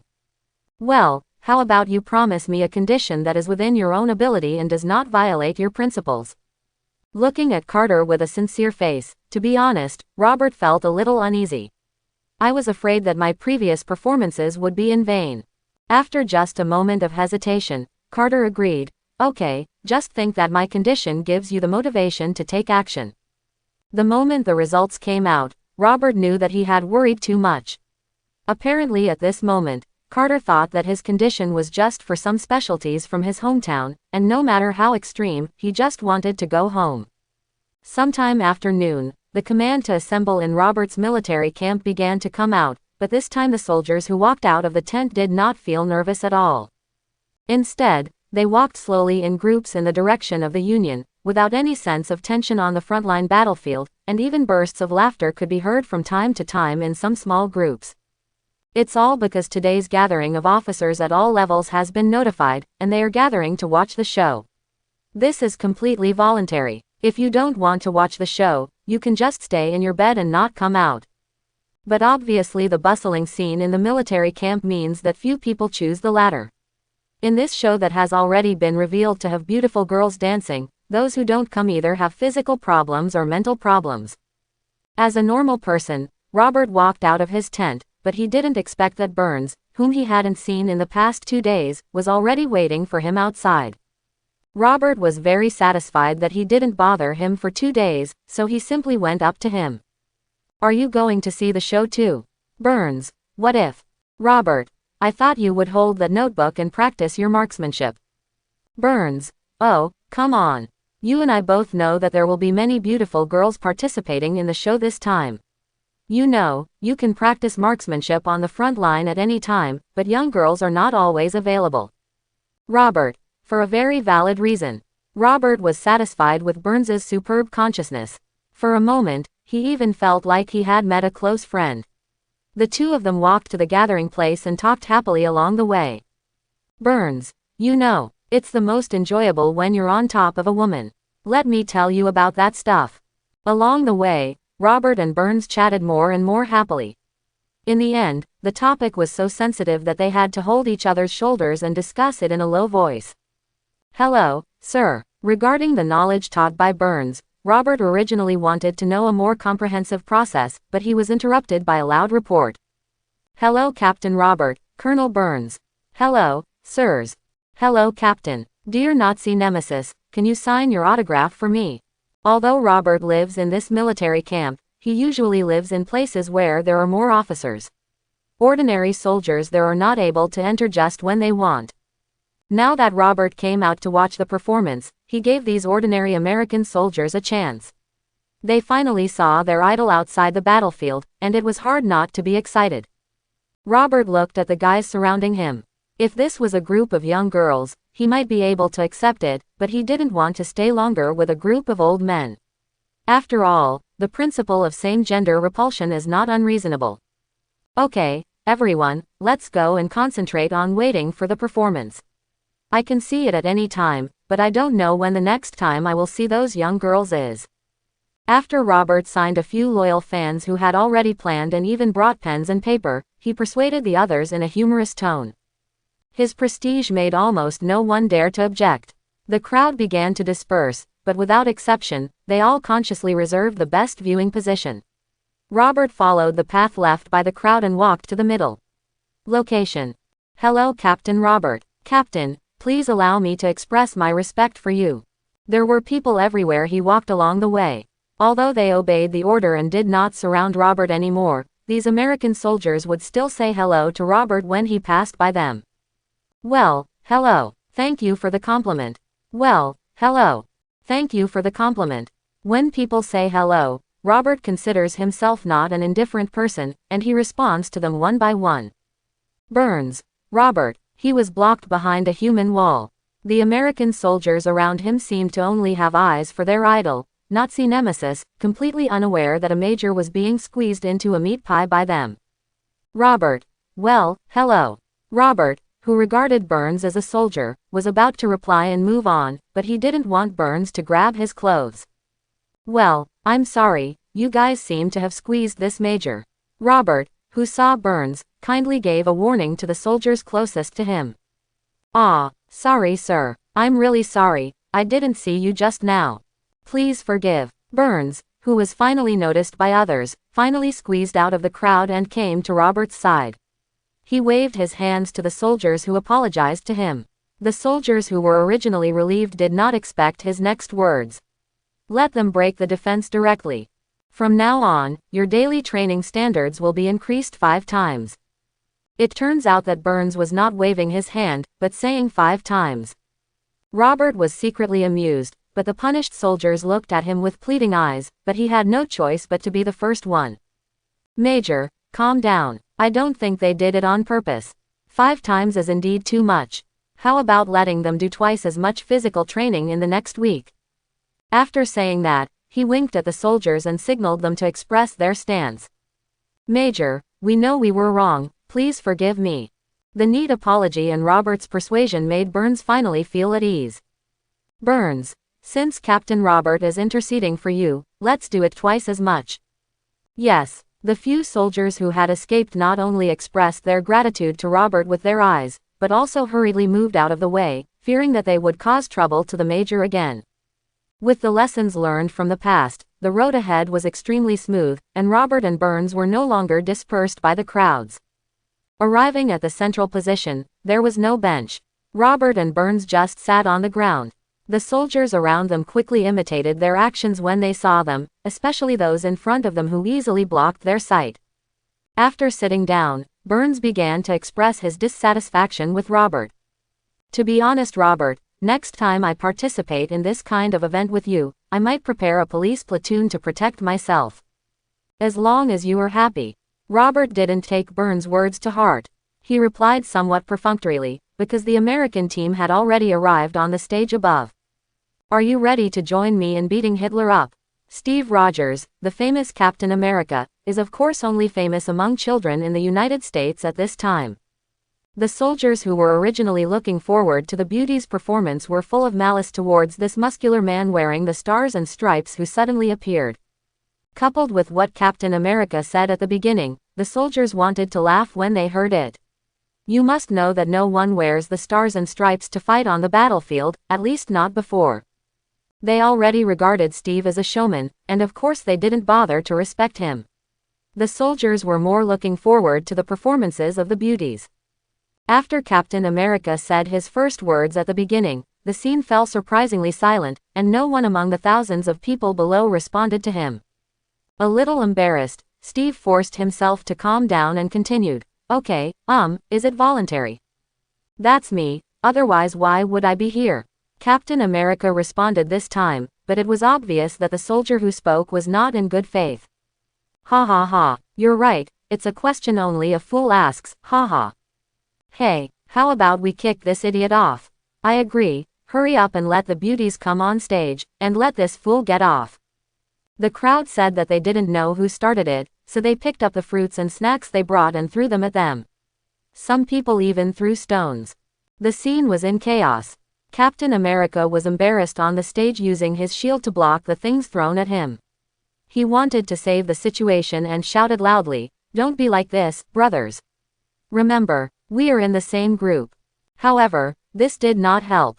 On the contrary, more people began to pick up things and throw them at him. Robert looked at the embarrassed figure of the American team on the stage, and he suddenly thought that this might be a good time to increase his favorability. Burns looked excited and threw things on the stage with the soldiers. When he couldn't find the stone, the nearby soldiers spontaneously handed it to him.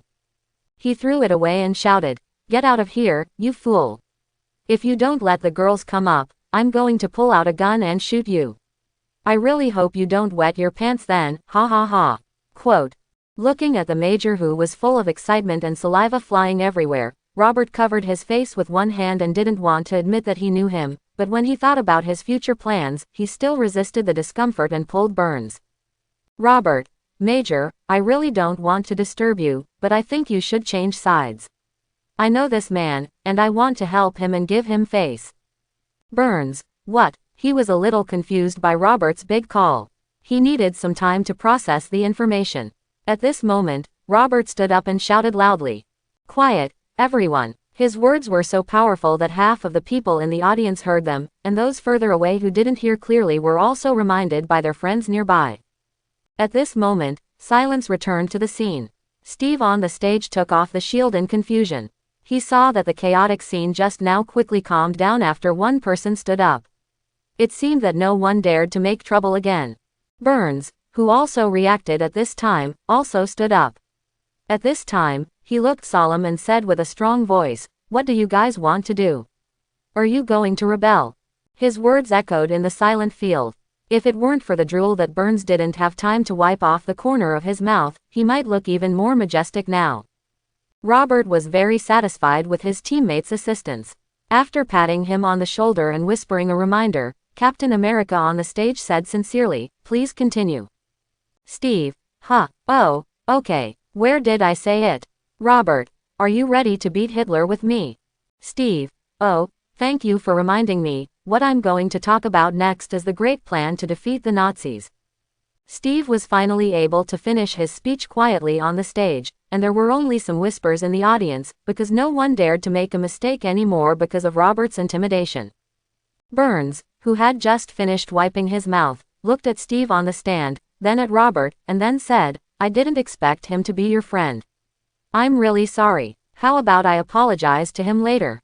Robert didn't expect that Burns would actually say this. He was stunned, and then he realized that Burns only said this because he truly regarded him as a friend. "Robert, my friends are very generous, no need to apologize, and let me tell you." Covering his mouth with his hand, Robert approached Burns' ear mysteriously and said, "He didn't see you throwing him away. As long as you behave normally in the future, he will never suspect it." Burns, really? Robert, yes. Burns, okay then. Steve, the evil Nazis will eventually be defeated by the righteous U.S. military. Captain America, who finally finished his speech on the stage, breathed a sigh of relief. He bowed to the audience, not knowing whether he was facing Robert intentionally. Okay, thank you Captain for your speech. Let's all applaud. Ba bang bang. Robert, who wanted to increase the captain's favorability, certainly couldn't be idle at this moment.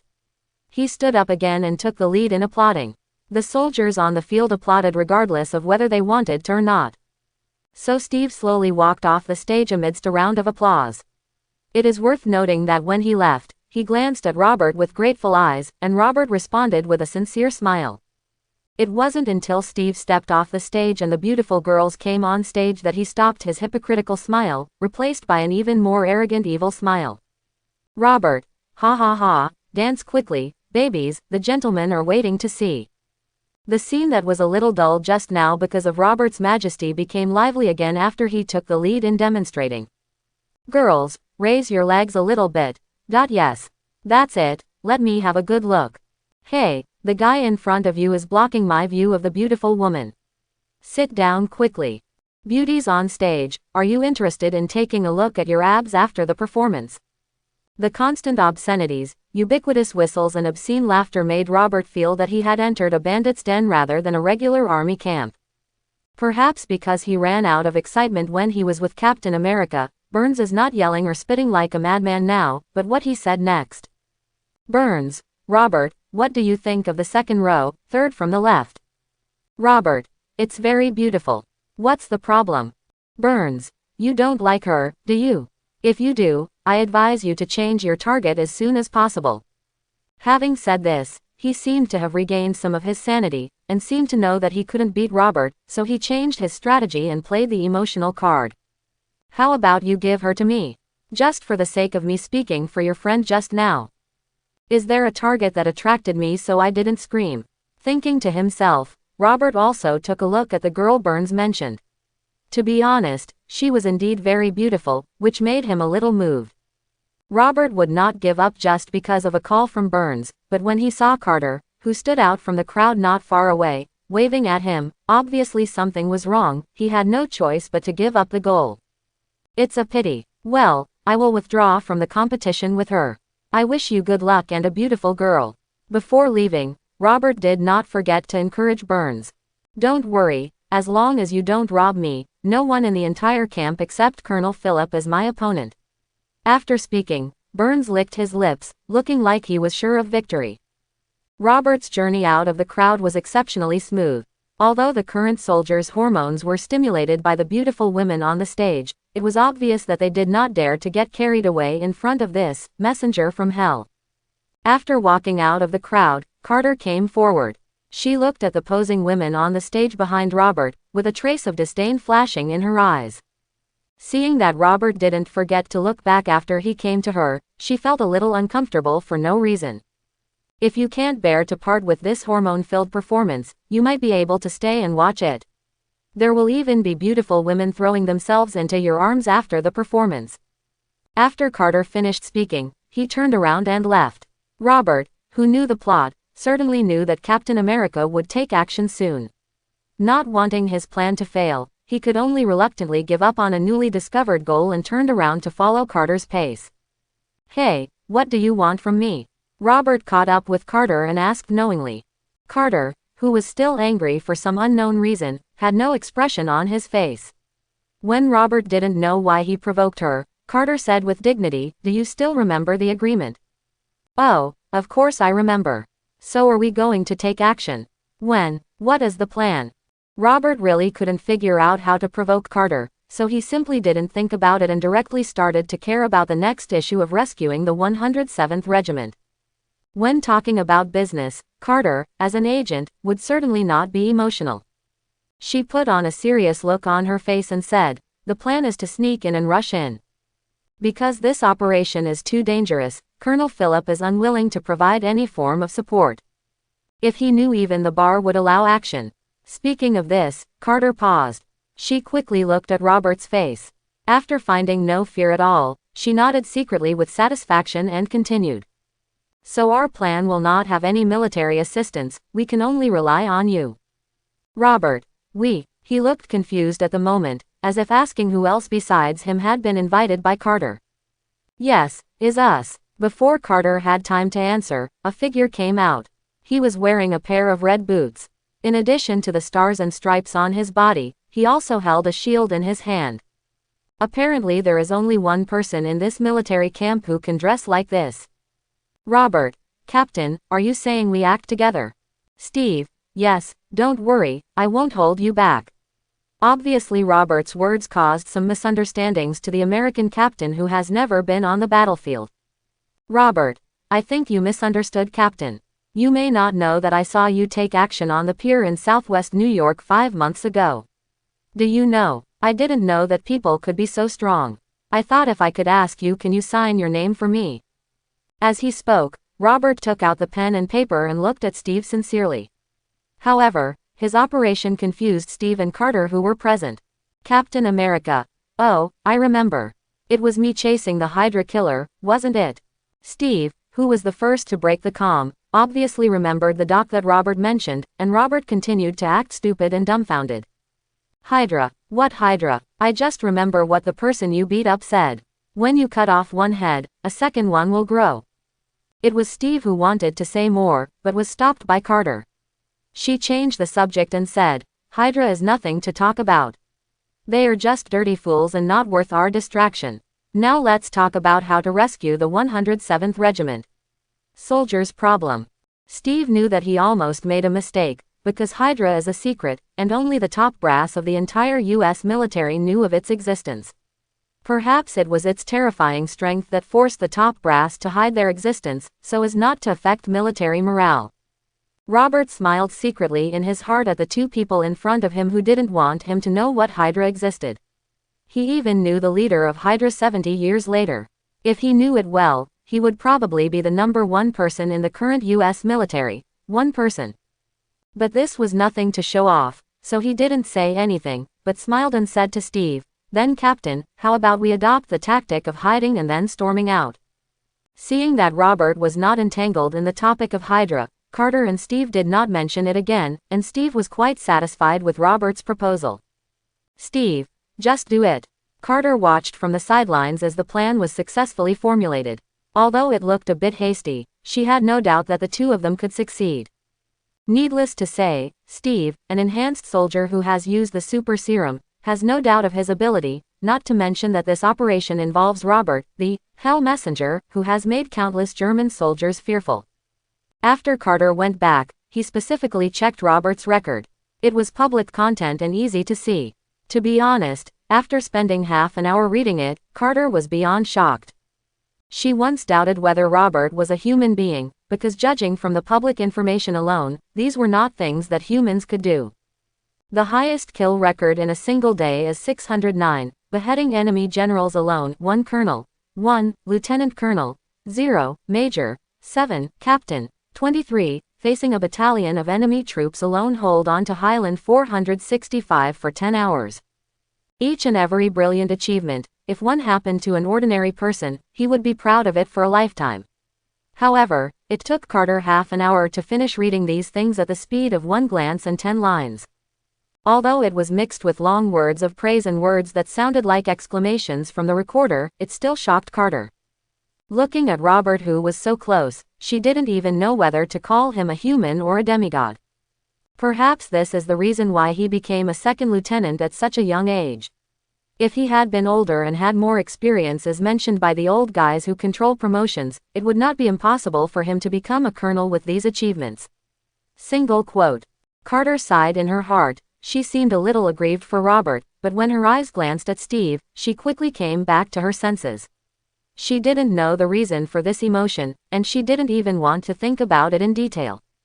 In order to distract himself and make the subsequent rescue smoother, Kata suggested, Gentlemen, now that the plan has been drawn up, we may be able to select some suitable weapons. After a pause, she stared at Steve and said, Especially your captain, you look good now, but you don't have much fighting ability. Carter will drive Robert and Steve out of the military camp and drive all the way to the nearest military temporary airport. While driving, Carter explained, A friend of mine is there. He is one of the most famous scientists in the United States and one of the few people who is willing to help us. Steve, then we should really thank you for being our friend. Captain America, who didn't know anything yet, was already full of gratitude and goodwill for Carter's friend. But what if he knew that Carter's friend's name was Howard Stark, a famous playboy, and that Carter's condition for his help was to have dinner with him? Carter just nodded at Steve's words, obviously not wanting to dwell on this issue, but changed the subject.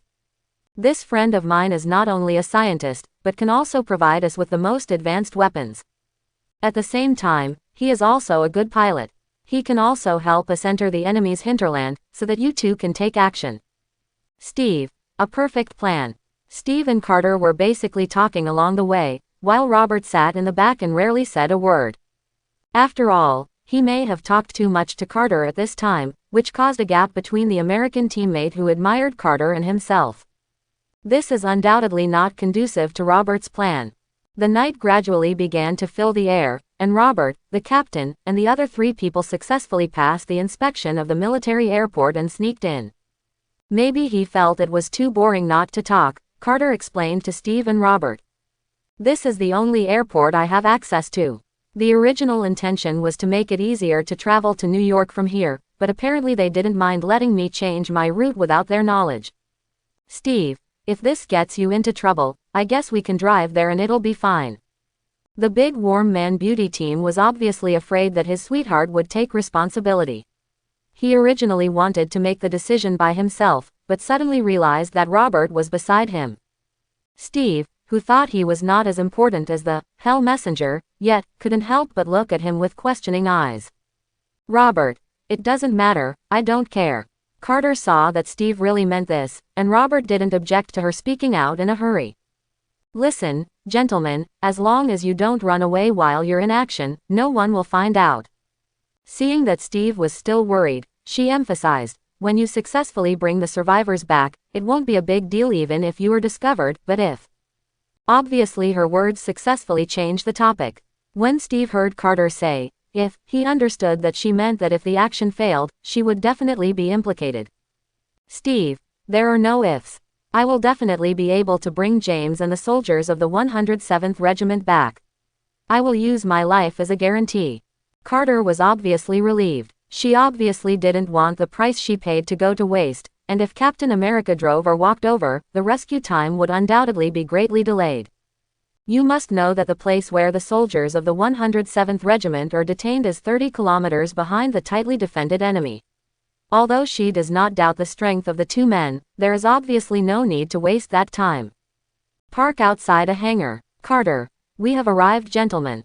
She took the lead out of the car, opened a small door and walked in, while Steve and Robert followed her lead. Hey look, is this the hero who goes to the front line to save the soldiers? When Carter entered the hangar with Steve and Robert, someone took the initiative to greet him.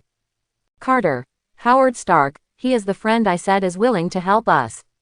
She first pointed at Howard and introduced.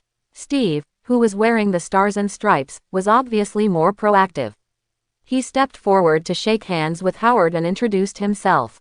Steve Rogers, this is Robert Betty. Nice to meet you. He also volunteered to introduce Robert. Howard, I'm glad to meet you too, but I'm afraid now is not the time to get to know each other. For some reason, Steve felt that Howard in front of him didn't seem to like shaking hands with him. But before he had time to think deeply, his thoughts were interrupted by Howard's next move. Howard pointed to the stars and stripes on the table not far away. It's a carbon particle polymer that can withstand attacks from ordinary daggers. But I don't think the Nazis would use that thing to attack, but it's better than nothing. I think it's more suitable for your captain. Steve touched the dress and was very satisfied. Seeing how much the captain couldn't put it down, Howard said proudly, that's not all, Captain, I heard that you like to use shield. Steve, yeah, it works better than I thought. Howard, then take a look at the shield I prepared for you. Do you like it? As he spoke, he pointed to a few shields in the corner. In fact, they could only be piled there because the space on the table was limited. While Steve was choosing shield, Howard walked up to Robert and introduced him. The Steven sniper rifle has the characteristics of being quiet and easy to carry. Due to the lack of time, I can only find this one. If you are interested, if so, I might be able to tailor one for you next time. Robert took Steven in his hand.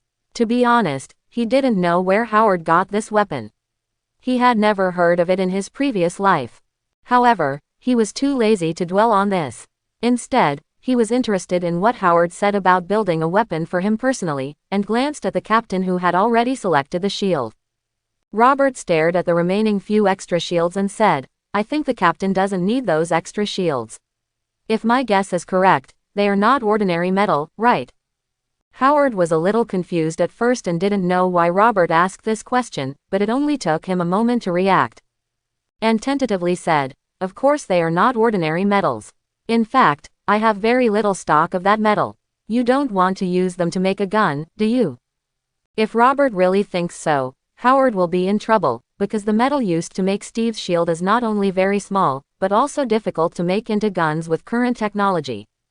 Why do you think that? However, Robert didn't think about that at all. What he wanted was actually a knife. Which man could resist a sharp knife made of vibranium? Howard breathed a sigh of relief after hearing Robert's idea. He was really afraid of using vibranium to make a sniper rifle. After all, that thing is so hard that normal gun-making techniques are completely useless. Then we have to explore new manufacturing methods, but with current technology, the possibility is almost non-existent. Howard, although it's still a little difficult, it's not too much. So what style do you want? Robert, I only have one request, and the power is second. I want its shape to be as cool as possible. Man, I believe in your aesthetic. Howard raised his eyebrows after hearing Robert's words and looked at him in surprise. I didn't expect you to be such a tasteful person. When I first heard about you, I thought you would be a rough guy who only knows how to kill people. Perhaps realizing that he had made a mistake, Howard apologized to Robert. Well, I'm sorry, actually what I want to say is that I will try my best to make that knife the best it can be. Robert, who had known Howard's virtues for a long time, did not take his previous words to heart. For such a high-minded playboy, it was good for him to apologize.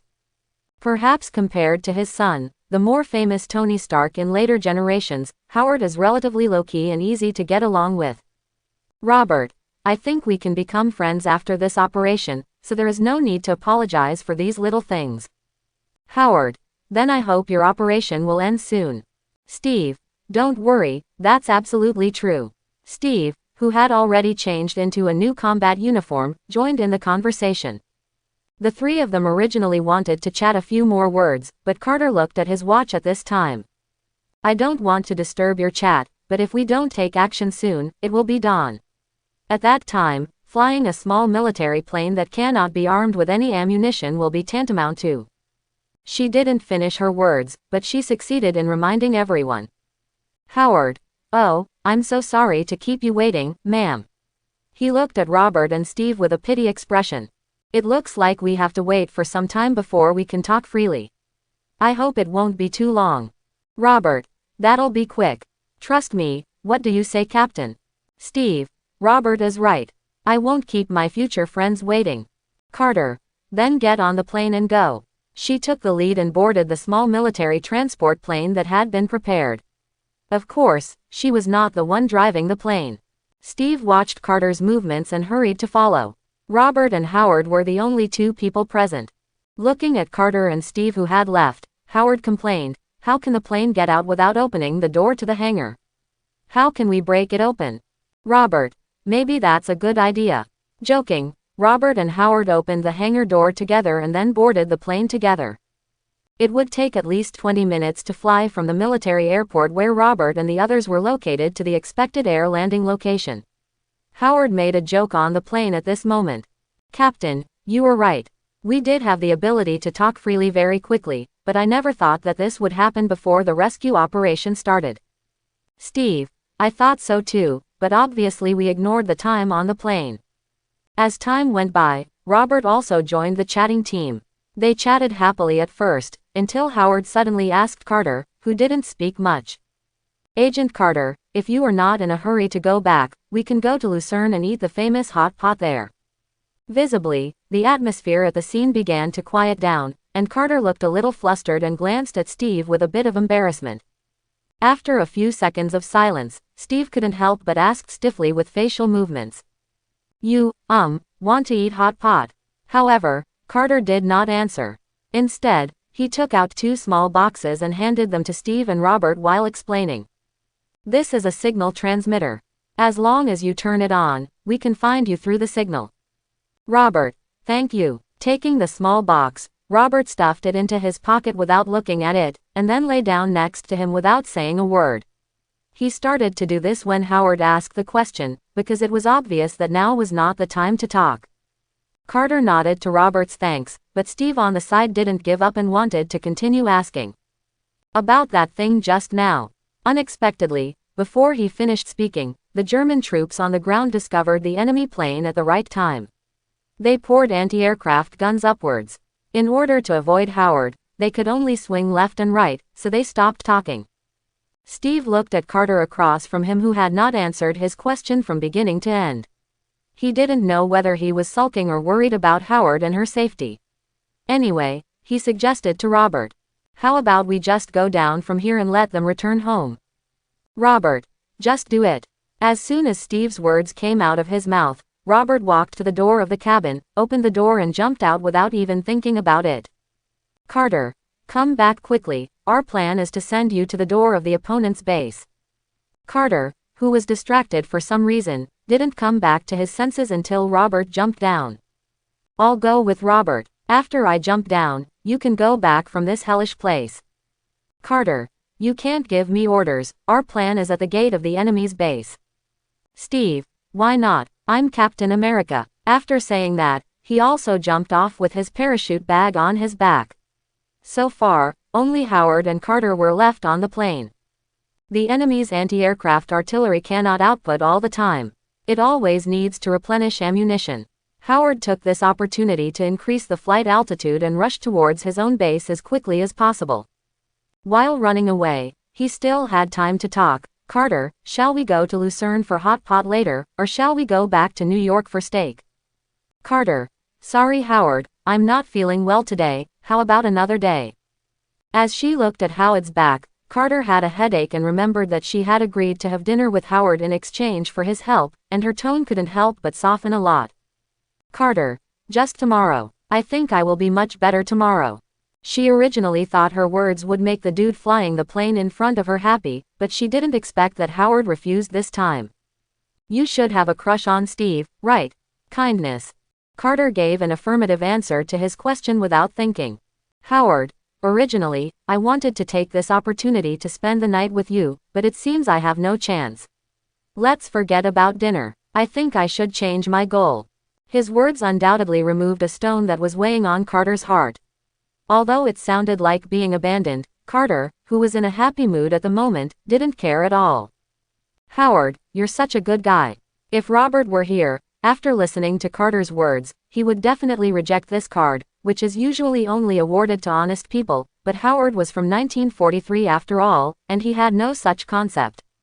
Howard, I feel that everything is worth it to be praised by a beautiful girl. I wish you and the captain a long life together. Carter, thank you, and I hope you find the right partner as soon as possible." On the plane, because Howard took the initiative to give up his thoughts about Carter, the gap between the two quietly disappeared, and they quickly became good friends. On the ground, when Steve landed, he found that all the enemy's ambush here had been eliminated, and Robert was standing not far away waving to him. I looked at no less than 30 people lying on the ground nearby. "You are so strong. It's hard to imagine how you did it in such a short period of time." Robert, who has always been modest, did not take this opportunity to show off. "It's not easy for me either." Well, it's not easy. From the time he landed to the present, he has been punched more than 30 times each. The sweat on his head is almost coming out. Steve nodded. He also felt that even with Robert's ability, it would not be easy to defeat more than 30 enemies in 1 minute. He seemed a little ashamed that he had not been able to participate in the battle just now. "It's okay, Captain, there's still time for you to show off later." As Robert spoke, he pointed to a tall building a few kilometers away that was clearly visible in the moonlight. Obviously, this should be the enemy base mentioned in the intelligence. In the woods, Robert and Steve were running at a speed far beyond ordinary people. The enemy base, which was originally a few miles away, arrived within 10 minutes, and they also took the opportunity to conduct reconnaissance. That is a good sniper spot. From there, I can at least clearly see almost all the targets in the bunker. Robert pointed in a direction and introduced to the American team out of breath. Obviously, he was still a relatively strong ordinary person. After running a few kilometers, he would definitely not behave like Steve, or even more relaxed than him. Doesn't that make people see the problem at a glance? Moreover, he came here with a sniper on his back, so he should have the awareness to be a long-range assistant. He can't use the gun as a fire stick to hit others at close range, right? Hey man, you okay? Robert's performance successfully deceived Captain America. At this time, he was patting Robert's back gently with a worried look on his face. Steve was very fond of this teammate who helped him, and he didn't want Robert to waste time just because of his willfulness on the plane. After resting for a while, Robert's condition improved a lot, although he was still out of breath. Thank you for your concern. After saying, "Gudong," and swallowing a mouthful of saliva, Robert spoke normally. I'll go to that location to clear the obstacles for you, but I can't help you inside the building. Is it okay to leave it to you? There is a defensive enemy base in front of him, but for ordinary people, if Robert wants to, he is confident that he can eliminate 99% of the enemies inside within half an hour. The reason why it is not 100% is because there is also an enhanced human Red Skull inside, which may take some time. However, the purpose of coming today is not to watch a performance, but to see Steve's debut on the battlefield. It would be better for Robert to just play support. Team USA Steve had no objection to Robert's proposal. Firstly, because Robert was famous for his sniping, he subconsciously believed that it was the most suitable for long-range attacks. Secondly, Team USA was confident enough. Check the clock, I will arrive at that location in 5 minutes. Then you can lurk in and I will adapt to circumstances to help you eliminate the threat. Captain America. Okay. At this time, White Belly had turned up on the horizon. Captain America stood in the bushes and looked at the time that had passed for 4 minutes and 15 seconds, and began to formulate a hidden plan in his mind. But with the tall barbed wire fence outside the base and the bright, rotating searchlights, for a moment he didn't know how to start. Ouch, maybe it would be easier for me to attack. Rumble. Just at this moment, a group of German troops and military vehicles approached in the distance. Steve hurriedly hid. 5 minutes had passed. Looking at the convoy that was about to pass by, he suddenly had an idea. When the last car in the convoy passed by, Captain America immediately ran up and jumped into the car. Hello. As soon as Captain America stood still, he found 2 stunned German soldiers looking at him. After a friendly greeting, Steve resolved the fight as quickly as possible and threw the 2 out. On a high ground outside the German army, or Hydra base, Robert observed the American team with his sniper rifle and found that he entered as smoothly as in the plot before. He felt relieved. Behind him, there were no less than 50 people lying on the ground in despair. You must know that Hydra would not trick someone like him who is not the protagonist. Of course there are people in such an important position, but they are obviously not Robert's opponents. Well, it's really heavily guarded. From the sniper scope, Robert saw no less than 200 to 300 fixed sentries in the opponent's base, as well as a dozen or so training teams of 20 people. It could be said that the chance of being discovered if he hit any of them now was extremely high. However, even with this hellish defense, he was suddenly sneaked in by Captain America's walking style. It wasn't until he saw him walking into the building that Robert put down his gun and stopped observing. I really don't know whether it's because the aura of the captain and the protagonist is too strong, or if it's because of Hydra's powerful outsiders, and it's all mixed in. Sitting on the top of the mountain, Robert complained and shook his head. He knew that the battle in the building might not end for a while, so out of boredom, he simply closed his eyes and rested. Inside the Hydra base, where the 107th Regiment and some other American soldiers were detained, the number of Hydra guards gradually decreased from the original 20 or so. They were not lazy, but never came out whenever they passed a shadow. Boom. When there was only the last person left, Captain America simply did not hide his figure. He ran straight towards the Hydra soldier and killed him before the other party had time to resist. The sound on the top of the cage certainly woke up the American soldiers below. When Captain America appeared in front of them, one of them curiously asked, "Who are you?" "Ha, well, I am Captain America. Obviously it was not easy for Captain America to knock down more than 20 people in a short period of time. He answered the man with a slight breath. Well, what did you say? The soldiers still had questions, but Captain America, knowing that time was running out, picked up the key and opened the prison door. Sometimes actions speak louder than words.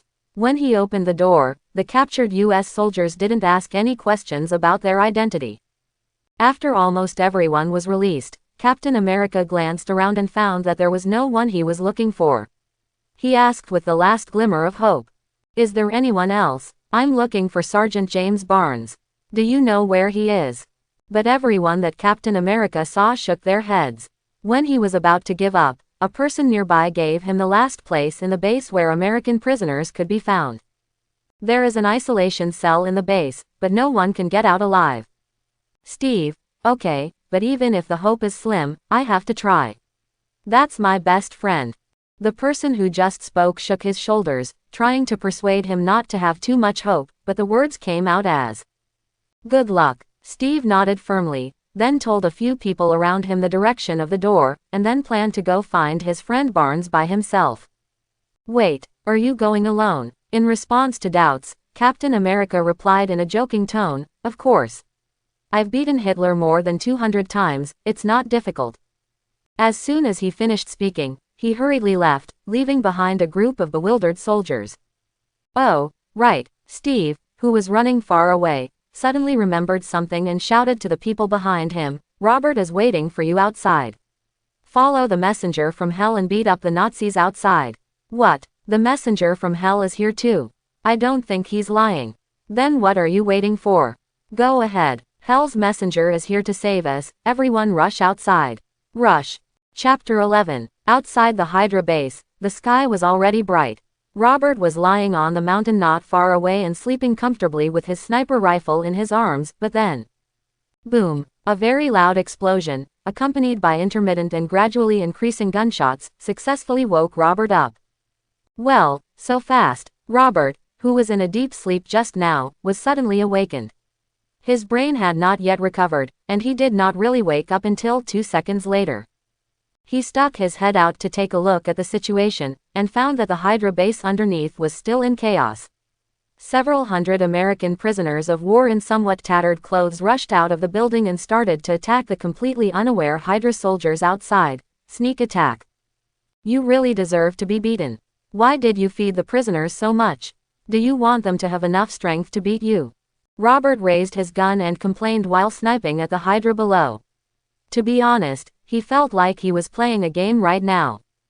Because the enemies on the opposite side feel as if they have been dehumanized, as if they are human machines specially built for the protagonist to upgrade. An average of 1 kill every 2 seconds. This was the result of Robert's attack, but there were only a few hundred Hydra soldiers below.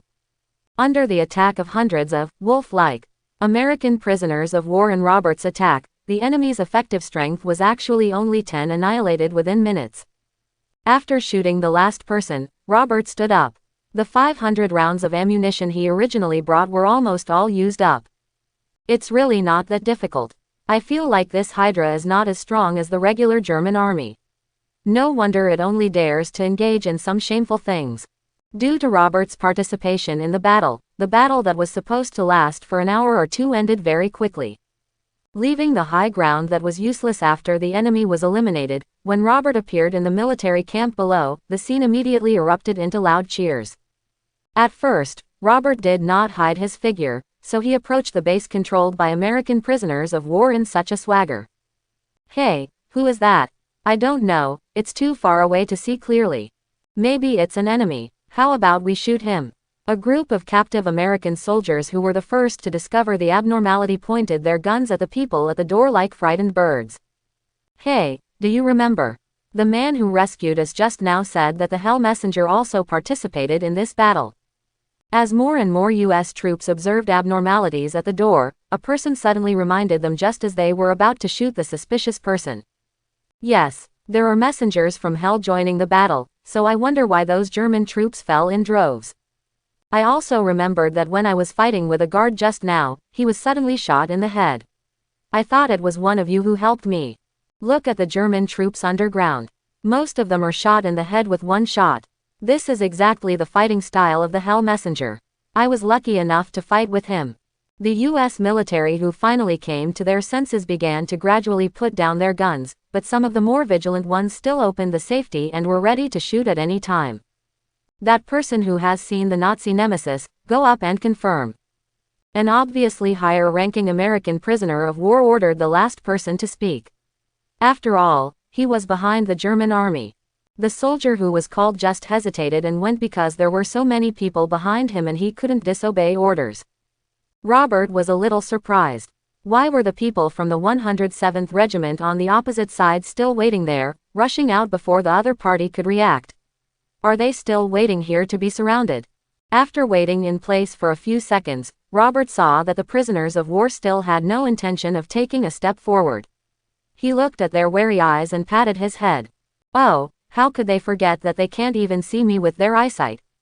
Knowing that it was his negligence, Robert ran over in a few steps and met a soldier who came to explore the way. Lieutenant Robert, is that really you? I can't believe you are standing so close in front of me. We fought together at Highland 465, remember? Can you sign your name for me?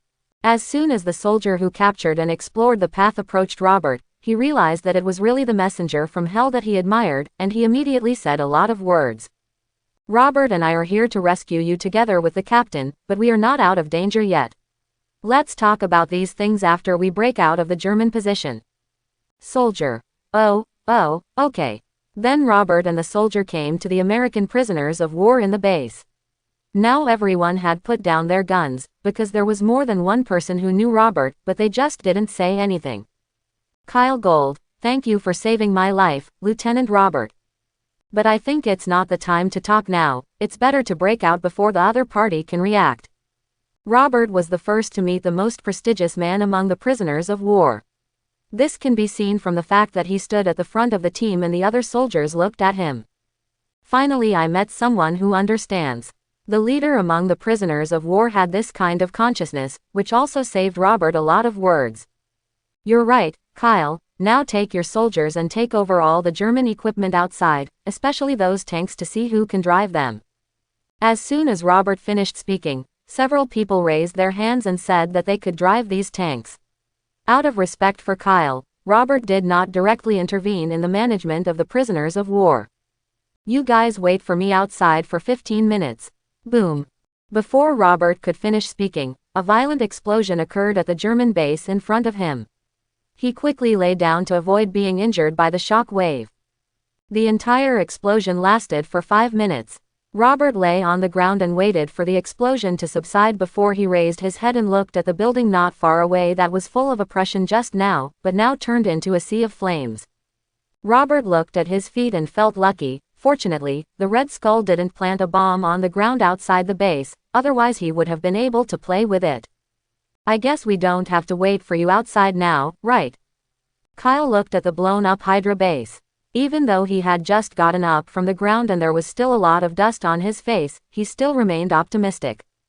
Really no need. Robert waved to Captain America, who was walking out of the sea of fire, and waved back to Carl. Captain America supported his friend and walked towards him. When he approached, his expression was extremely solemn. Cap, I guess we need to get back soon. I made a terrible discovery. Robert, then let's go back to the base. He didn't ask what it was that made Steve so solemn. It wasn't that Robert wasn't curious, but that he knew. It's nothing more than some Hydra bases and the plan to destroy most of the world. Single quote. Don't you have anything to ask? On the way back, Captain America looked around to prevent enemies from appearing, and said to Robert on the other side.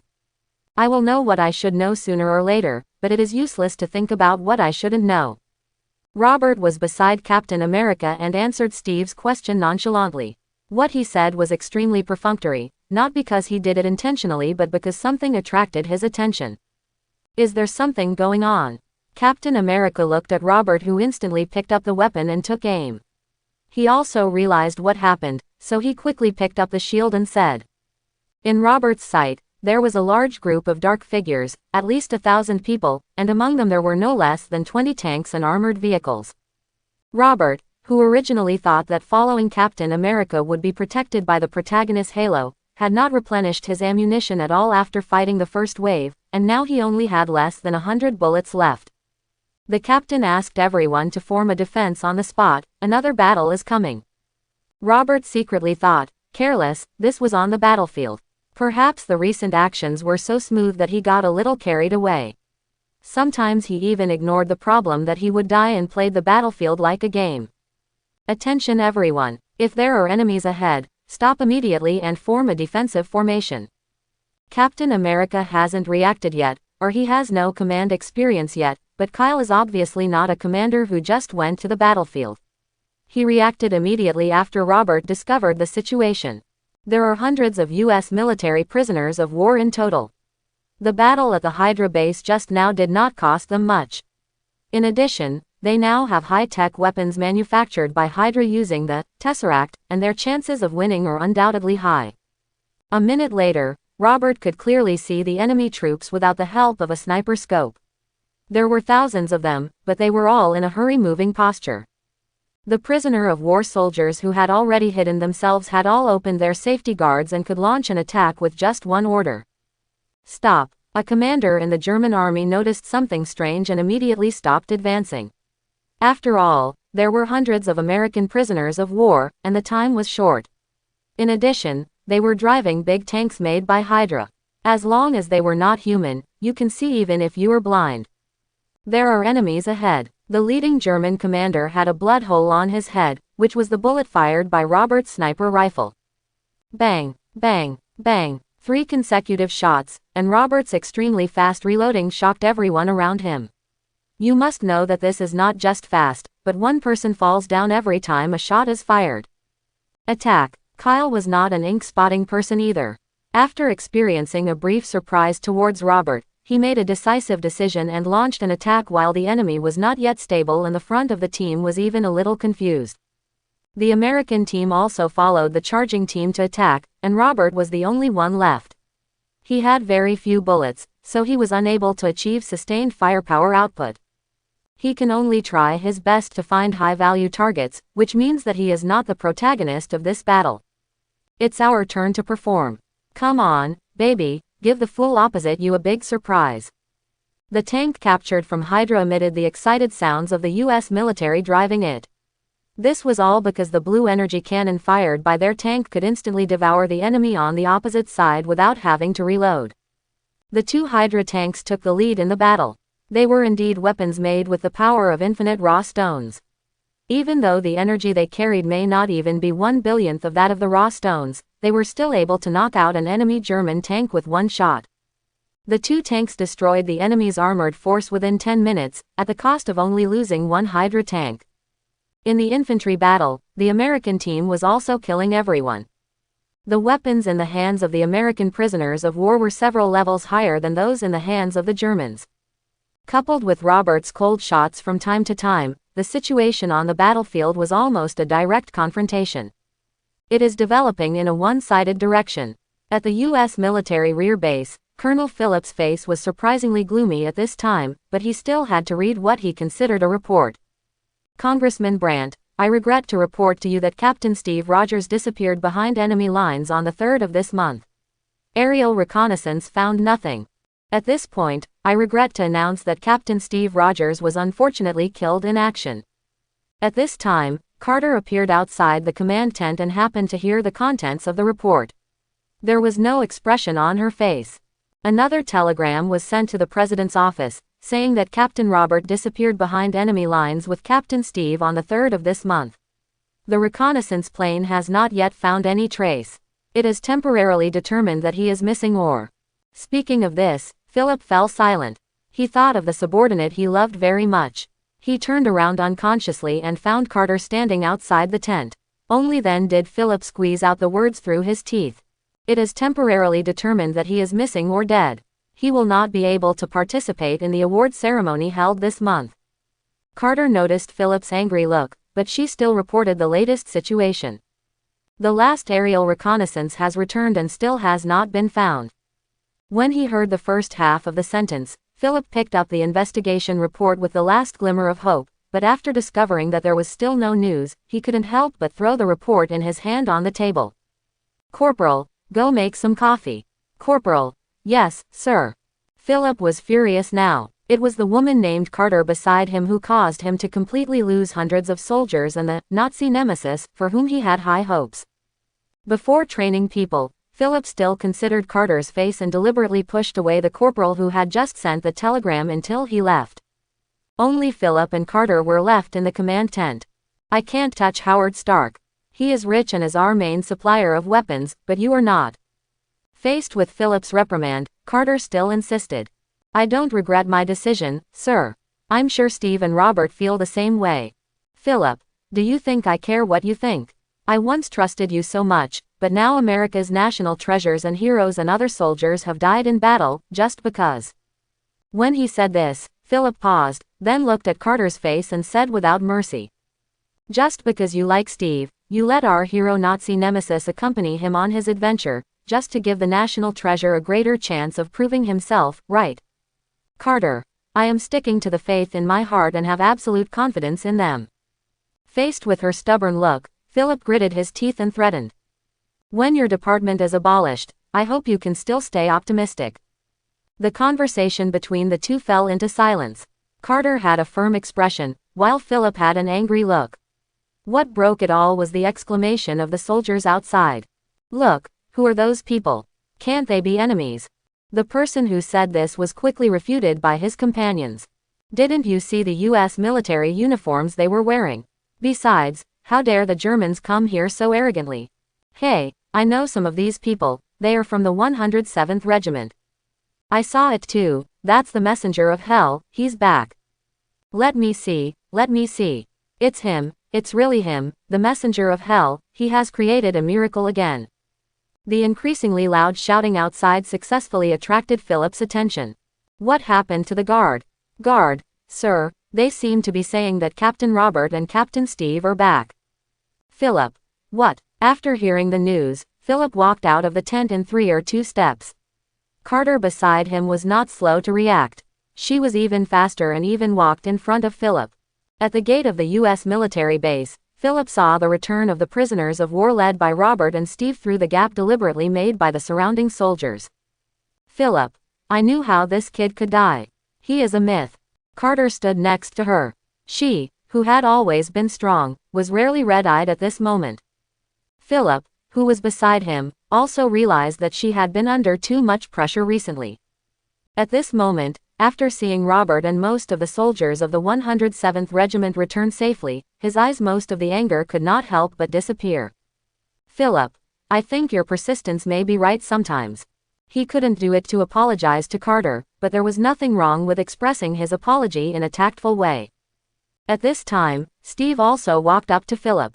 After saluting him, he solemnly said, "Some brothers need treatment, and I voluntarily accept all punishments." Philip looked at him and hadn't spoken yet. Robert said behind him, "Colonel, Captain Steve and I did this together. I should be punished as well." Robert's words made Captain America look at him, which included many emotions, such as sincerity, trust, touching, etc. In short, Captain America regarded him as a friend. However, what he said in return was a big look from Philip. Philip did not want to punish his beloved general, and this was only after the other party had performed meritorious deeds. "Philip, forget it." After he finished speaking, he glanced at Robert, with an obvious meaning, that is, follow him. Separating themselves from the crowd, Philip and Robert walked one after another until a long time later. "I don't want the same thing to happen again. The Nazi nemesis cannot have too high a risk of death. I hope you can understand this." "Yes, sir, I promise there won't be a next time." No matter what the superior says, just give a positive answer. This is the experience of Robert's 2 generations. Very good. The president has said that he will make you a U.S. military hero like Captain America. That will be of great help to our morale. How about you go to Washington on the 17th of this month to receive the medal personally awarded by the president?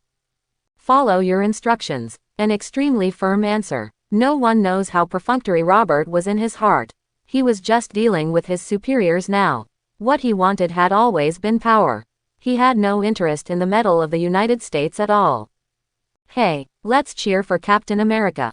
There was a loud shout in the distance, and even Philip and Robert, who were far away from the crowd, could clearly hear it. Woo! Captain America! Long live Captain America! The shouts one after another made Philip look surprised. He looked at Steve, who was surrounded by the US military, and asked Robert. Has he always been so high profile? Robert, maybe you could ask him in person.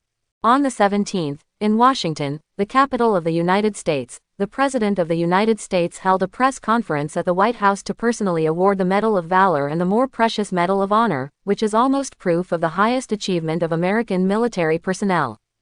Now I invite my good friends, Steve and Robert, to come up to the stage to receive the Medal of Honor for Valor and the highest honor. The President gave a passionate speech on the stage. He didn't know much about Steve.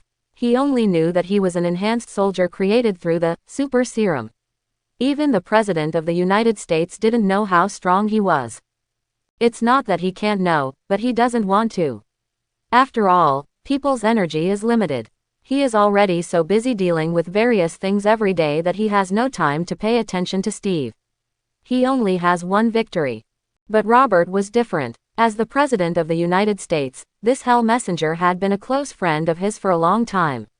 How many times had he wanted to take the time to meet this legendary figure, but he had been unable to do so because of the tense war on the front lines. Compared to Steve and Team America, who currently have very few records, Robert's current record is astonishing. Anyone who sees or hears his heroic deeds that are almost ready to be published will be amazed and admired. Captain Steve, Captain Robert. But what was embarrassing was that the two protagonists did not show up even after the President shouted twice. It was not until someone quickly came on stage and said something in his ear that he hurriedly ended the awarding ceremony. Mr. President, Captain Steve reported a plan about Hydra. They are crazy about destroying the entire world, including Washington. After the Pentagon's study, it was decided to let the captain and Captain Robert lead the team to stop this, so their plane changed its route and did not arrive in Washington, but went to other places. The President of the United States walked in front angrily, and his secretary explained the reason behind the matter. However, the President was not that easy to fool, and he asked straight to the point. Why didn't I get the news before? I don't even know anything, and I'm like a fool conferring medals on two American heroes who never show up. Secretary, maybe the Pentagon generals didn't consider this issue. Before he finished speaking, the President blushed and said in an extremely angry tone, "What would those old foxes have thought of? They just saw that I have no advantage in the next election and decided to add insult to injury. I guess they are being friendly at the moment. On the phone with the future president. They just want to take this opportunity to eliminate the possibility of my re-election. Just wait for these old guys, they'd better pray that I really won't be re-elected." A dark political battle is taking place in Washington, and the outgoing president's fury has nothing to do with Steve and Robert. The fifth is in Poland, near the Baltic Sea, and the sixth is located approximately a few dozen miles west of the Maginot Line. The captain at the moment was in a U.S. military underground base in a city near the front line. He marked on the map their plan that he saw in the Hydra base that day. The marked map was taken away, and Carter stood opposite Steve, while Robert held a cup of coffee and tried not to miss the next step of the American team. What I marked on the map was only the approximate location. I just glanced at it and saw these. Carter, that's pretty good. You have to know that even the most perfect people will sometimes fall short of what they want. Robert raised his eyebrows and realized that he seemed a bit redundant, so in order not to appear out of place, he leaned towards Major Philip. Oh no, it was Major General Philip. Captain America. This is the arsenal we know about. Barnes said that Hydra sent all the parts to a place that is not on the map. Philip. Agent Carter, notify the British intelligence agency and ask all allies to set out to search for that place. We must take the initiative to alert the enemy and make the Red Skull and John Smith jump over the wall. How about Captain, do you think we can catch all Hydra in one go? Steve glanced at Carter beside him, and in his encouraging eyes he said firmly. Yes sir, but I need manpower. Philip, we are already selecting the best warriors. Captain America. Yes, actually I already have someone selected. It seemed that Robert the airman was finally noticed at this time. Captain America now looked at him with an expectant expression, and Major General Philip also set his sights here. Robert. I'm fine. Captain America. Phew, thanks bro. Philip. I hope you will end the battle as soon as possible. We need you on the frontline battlefield. Robert. Yes General, I promise that this operation will be completed as quickly as possible. Philip waved his hand, indicating that they could leave. Robert and Captain America looked at each other and walked not far away. Robert. I guess there won't be just the two of us in this elite team, right? Steve was in a great mood now that he was being reused, and he couldn't help but joke. At the moment, we are, but I feel like we can complete the task very well, right? Come on, Captain, that will be very tiring. I suggest you consider asking for more people. Robert also cooperated and made a scared expression. Captain America. Then to make it easier for you, I'm going to recruit elites. After the captain said hello to Carter, he went about recruiting the most suitable team members in his mind. Carter looked at the high-spirited man, and she couldn't help but smile with relief at this moment. Agent Carter, I would like to interrupt you. Can you follow me over there? After the rightful owner left, Robert immediately prepared to implement his own little plan, although it was just to satisfy his current selfish desires. Carter. Okay. Carter was obviously a little confused about Robert's sudden departure, but she didn't think much about it and followed Robert to a secluded corner. Such an environment made Carter, an agent, instinctively uneasy, but out of her trust in Robert, she did not leave, but asked. Is there a problem? Looking at Carter, who was only one body away from him, his angel-like face made Robert's heart suddenly burst into flames. Carter, do you still remember the promise we made? Carter thought he had some important information that he could only tell himself, but he didn't expect Robert to mention this. Carter, who was still a little naive at this time, thought Robert's request was to return to New York or something. After all, this was the psychological hint Robert had given her before. Of course I remember. Before Carter could say the next words, she saw a shadow running toward her body at an extremely fast speed, and then she felt something thrust into her body. Well, as soon as Carter came to his senses, he pushed Robert out, who suddenly kissed him.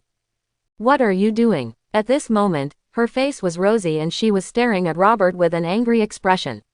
Perhaps because there were many people not far from the corner, Carter was deliberately restraining his voice. Tisk, tisk. Smashing his mouth, Robert thought about the taste of Carter just now. It's boring, he said to himself, and Robert, who had long expected Carter to be angry, quickly explained. This is my condition. It's within the scope of your ability, and it doesn't violate my principles. Pooh, Carter spat fiercely on the ground. Although she was angry now, she was far from losing her mind. When you said you wouldn't violate your principles, you didn't add the word me. Apparently she was not satisfied with Robert's answer. Things have happened. As soon as Robert said these stupid words, he saw that Carter was already preparing to draw his gun. There was no plan to deal with this situation in his plan. However, Robert, who had a strong desire to survive and was afraid that he would follow the captain to contact the Tesseract plan and fail, quickly came to his senses and said, Don't get excited. I know you like Steve, but haven't you two confirmed your relationship yet? Carter obviously didn't expect him to say that. She couldn't help but fall into deep thought and subconsciously lowered her hand that was about to hold the gun. There's a show. Seeing that there is something to be done, Robert hurriedly said. You haven't confirmed your relationship yet, so for me, who likes Carter, this is just a way to pursue you. It's like when I was a kid, I had a crush on a girl, and I always liked to tease her to attract her attention. It's the same now. I use my way to attract your attention. No matter you think it's childish or whatever, but I want you to know that it's Carter. After a tactical pause, Robert prepared to use a big move to temporarily stun Carter so that he could have a chance to escape. Robert believed that Carter, who had calmed down afterward, would definitely weigh the pros and cons, and there must be a key character, Philip, who could not be bypassed. You must know that this powerful Major General held Robert in high regard. Carter, does he know the scene when I saw you for the first time? It was a cloudy day, and I was in the same mood at that time. But when you appeared, I seemed to see a beam of light, and you were the angel standing in the light, making everyone who saw it couldn't help but want to get close to you. That's when I fell in love with you." Quote. Robert spoke passionately, but Carter was indifferent on the other side. He knew that the only way to solve the problem now was to be miserable. "I know you dismiss what I said. Do you know what it feels like to kill 100 or more people every day? To be honest, it's painful. That's not 100 chickens. Before I met you, I had been there all living in suffering." As he spoke, Robert squeezed out 2 tears for himself. The 2 tears just blocked the cold light flashing in his eyes. He was already prepared to deal the worst blow to Carter for exposing his behavior on the spot. Then Robert's plan to get close to Steve would be in vain. Robert, who thought he had put in a lot of effort, would never allow this to happen. But fortunately, the worst-case scenario in Robert's fantasy did not appear. Perhaps it was his tears that made Kurt relent. Or maybe she had calmed down and weighed the pros and cons. Anyway, she waved her hand expressionlessly for Robert to leave. Call. Walking out of this underground U.S. military intelligence base in a busy city block, Robert took a deep breath. The thrill of kissing Carter just now has disappeared over time, and when the passion passes, what is often left is only regret and fear. Robert doesn't regret it now, but he is a little scared. He is really afraid that Carter will lose his mind because he was taken advantage of. Robert, who originally didn't plan to stay in the world of 1943 for too long, didn't pay much attention to it. In the afternoon, Steve made a special trip to a bar in the city, where there were several outstanding soldiers from the 107th Regiment, all of whom were invited by the U.S. team. "Come on, we just escaped from that place and you want us to go back again." When the captain proposed it just now, some people opposed it, but several people at the scene seemed to disagree with him. "I think it's good. I'm excited just thinking about being able to fight with the Nazi nemesis and Captain." "I think it's okay too." Captain America saw that 2 people had expressed their opinions and couldn't help but keep scanning their eyes.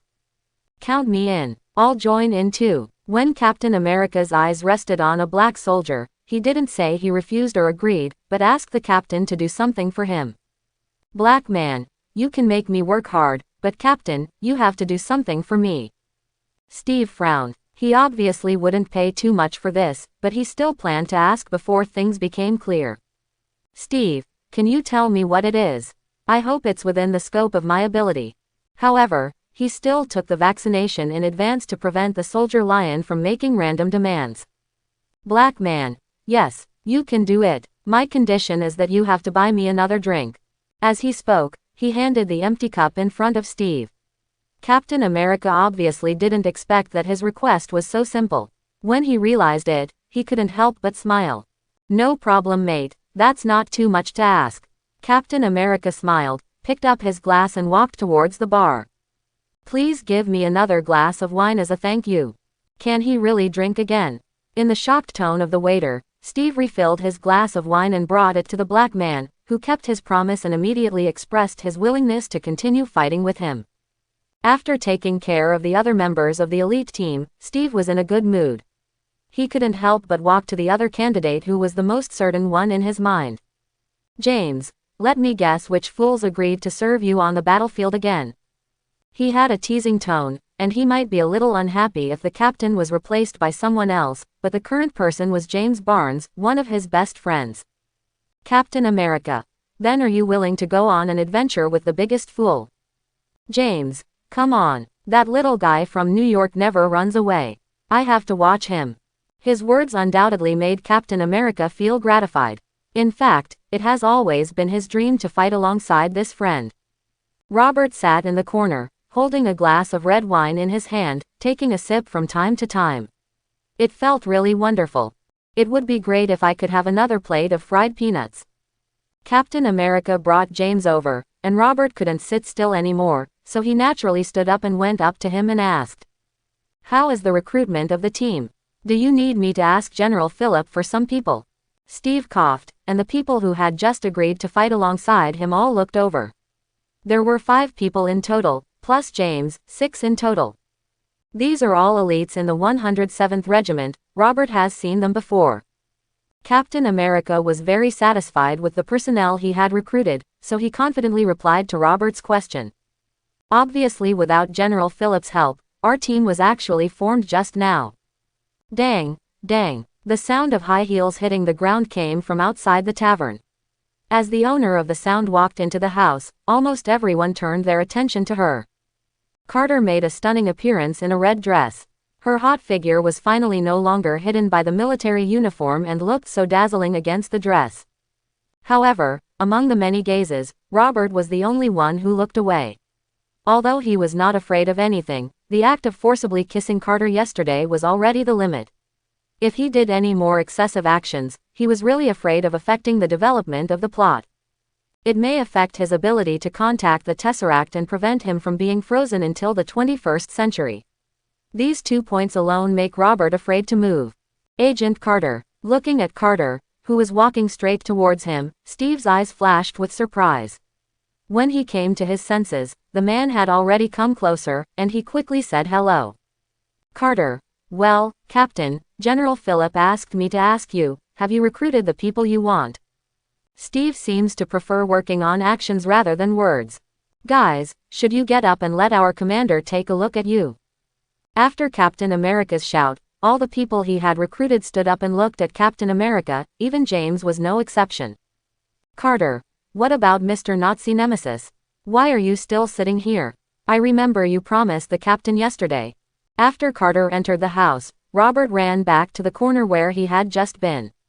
He wanted to reduce his presence as much as possible, but it seemed that they were not planning to let him go. At this time, Captain America didn't think it was a big deal that Robert didn't stand up. On the contrary, Carter's tone of voice when speaking was not very good, which made him a little worried. Captain America. Yes, Robert promised me yesterday. I think I remembered it correctly, right? Fortunately, although Carter was a little strange today, Robert was very normal. When Captain America looked at him, he stood up and said firmly, of course, I actually think that as a veteran who joined this team yesterday, I have the right not to stand up. Making a joke at the right time, Robert also wanted to lighten the atmosphere. Ha ha ha, of course, you are actually qualified just as a Nazi nemesis. There's nothing wrong with that, I mean really. Robert's joke was still accepted by others. With his prestige, the small group of soldiers who just joined took it for granted. Carter. I hope you really want to use your sense of superiority and are not afraid of doing something bad. However, someone didn't seem to give him much face. Carter spoke again and brought down the atmosphere of the scene. Carter, what's wrong with you today? Did something happen? Captain America seemed to notice something was wrong. At this time, Robert looked down at his wine glass. He didn't know what Carter was doing, but there was no doubt that if she dared to do something inappropriate, Robert would not hesitate to stop her. Deal with her before making it. Robert, who was currently staring at the wine glass, was calculating in his mind how likely it was to disguise this kind of thing as an accident. Carter. It's okay, I was just joking with Robert. Robert, you won't be angry because of this, right? A smile finally broke out on her expressionless face. People who didn't know it really thought she was joking, but Robert knew that she was knocking him. He had to pay for the sins he had done no matter what, so Robert, who was already in the wrong, immediately said after hearing Carter's words that he would not be angry about this matter. I almost thought something unpleasant happened between you two, but it turns out it was just a joke. The atmosphere at the scene became active again, and Steve breathed a sigh of relief. Carter. It's nothing unpleasant. It was just a joke. By the way, Rogers, I'm here to remind you to remember to write down a list of your team so that I can report it and coordinate the efforts of all parties. When it comes to business, Captain America is always very serious. Yes, sir. Well, also, when you and Robert go to Howard tomorrow morning, he has already polished your weapon. As for Robert's knife, he has also made it. It seems that she has a deep grudge against me. Robert noticed that Carter's words offended him, but he had no way to resolve this problem except letting him disappear quietly, at least that was an option for now. That's done, now let's talk about the topic between us. In front of everyone, Carter took a step forward. Just with her pair of strengths, she was on par with Captain America. While making such a bold move, she glanced in Robert's direction intentionally or unintentionally. When Carter found out that the boy who had promised her yesterday that he liked her was indifferent to her closeness to Captain America, she felt uncomfortable for no reason. Carter, what's wrong? Captain America took a step back and avoided Carter's move to get close again. Perhaps this was due to his incomprehensible amorous feelings. No longer looking at Robert, Carter withdrew her gaze and stared at Steve not far away. "Don't you think what I wear looks good for dancing?"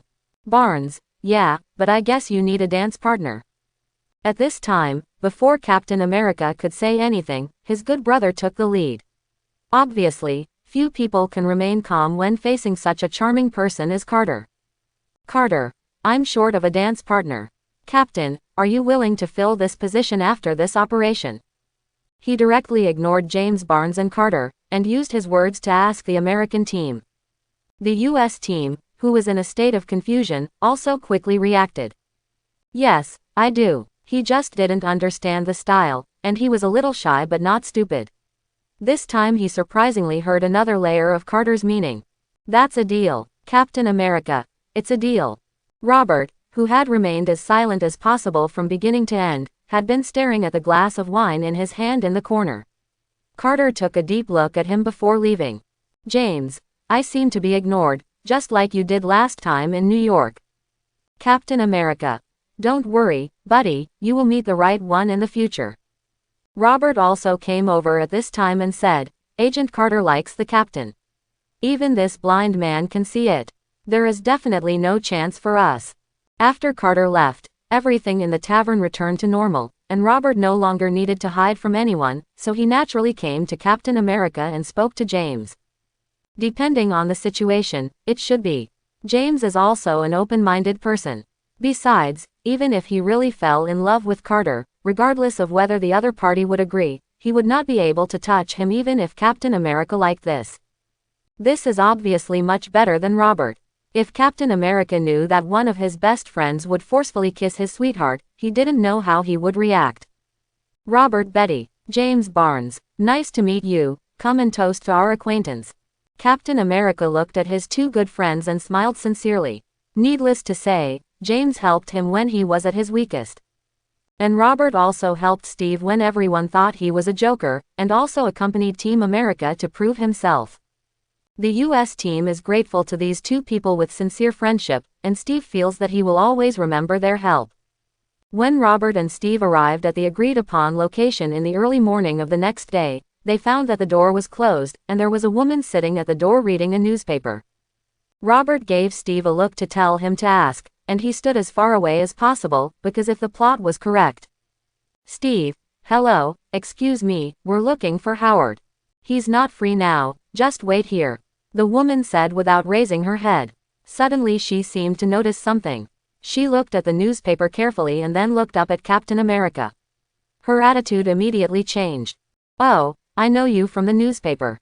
Her tone lost the arrogance it had just now, and now it was a seductive tone. Just this made Steve at a loss.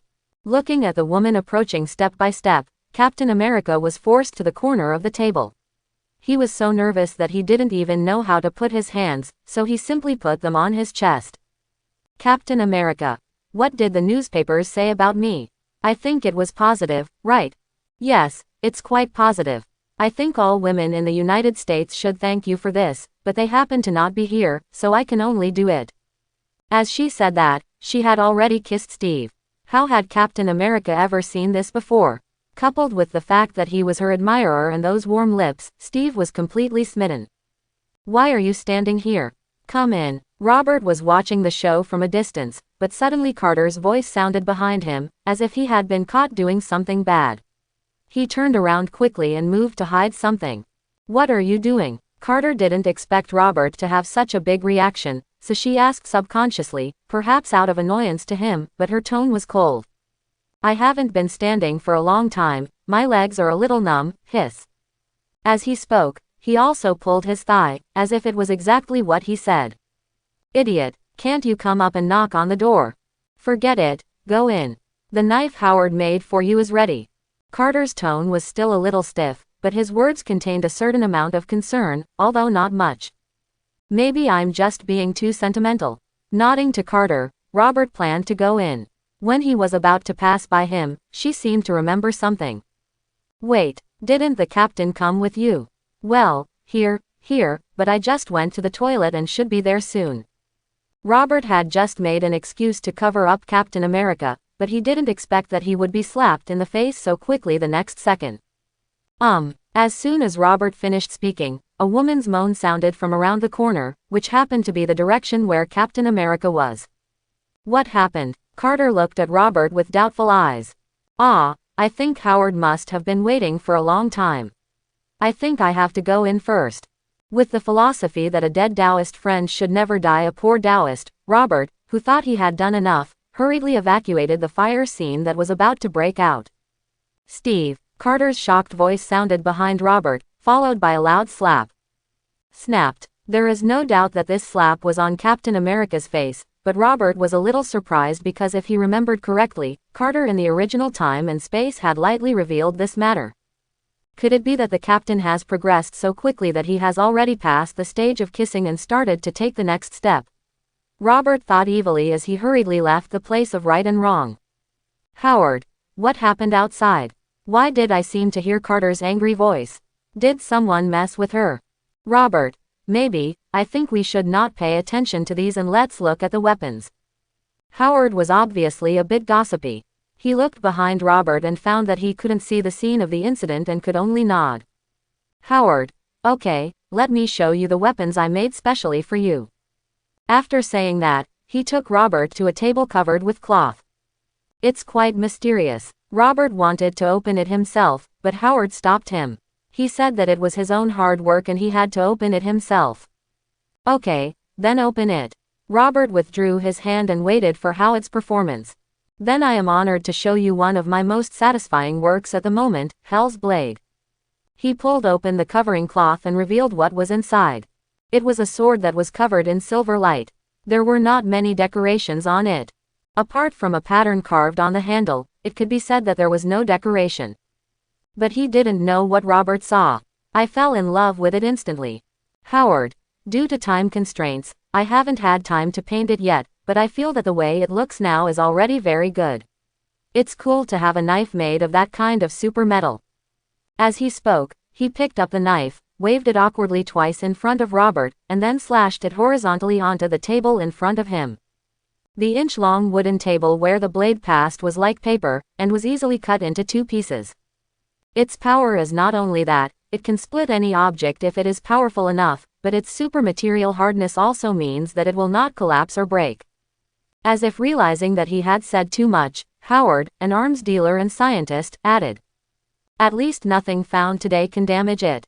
Even to unseal it, I used the best quality diamonds to grind it. You know, it took a lot of money. At first, Robert stood aside and listened to his introduction, thinking that he just wanted to brag about the weapons he had made, but as he went on, he felt more and more something was wrong. He always felt that Howard was trying to say something behind the scenes. The two of them looked at each other and instantly seemed to understand something, and both laughed. Robert, you don't have to do this. As long as I have any conditions, you can make them. He also knows now that people are asking for reward from him. Robert doesn't care, because this is what he should do. As long as he has what he can afford, he is willing to exchange it. Howard, it has to be subtle. I thought I had to be more explicit. You know I'm a businessman. I have almost all the money you have. Feeling that he was talking too much, Howard added. Or you can have it when you want to, but there is something about you that I can't have. With a raised eyebrow, Robert realized what that thing was, and he knew that Howard wanted to use his power. He liked the knife made of vibranium very much, but that didn't mean that he was willing to give up his freedom for Howard to use. I really like this weapon, but losing my freedom for this is something I have never thought about, and I will never agree to it. He said the precautionary words first to avoid Howard making some excessive demands. Howard, don't worry, man, I never thought about it that way. All I want is your 3 shots, within the scope of ability without violating the principle. Why do you feel that this condition is inexplicably familiar? That's what Robert thought in his heart, but what Robert said was, I agree to your conditions, but there's nothing you can say to put your mind at ease. Let's sign a contract.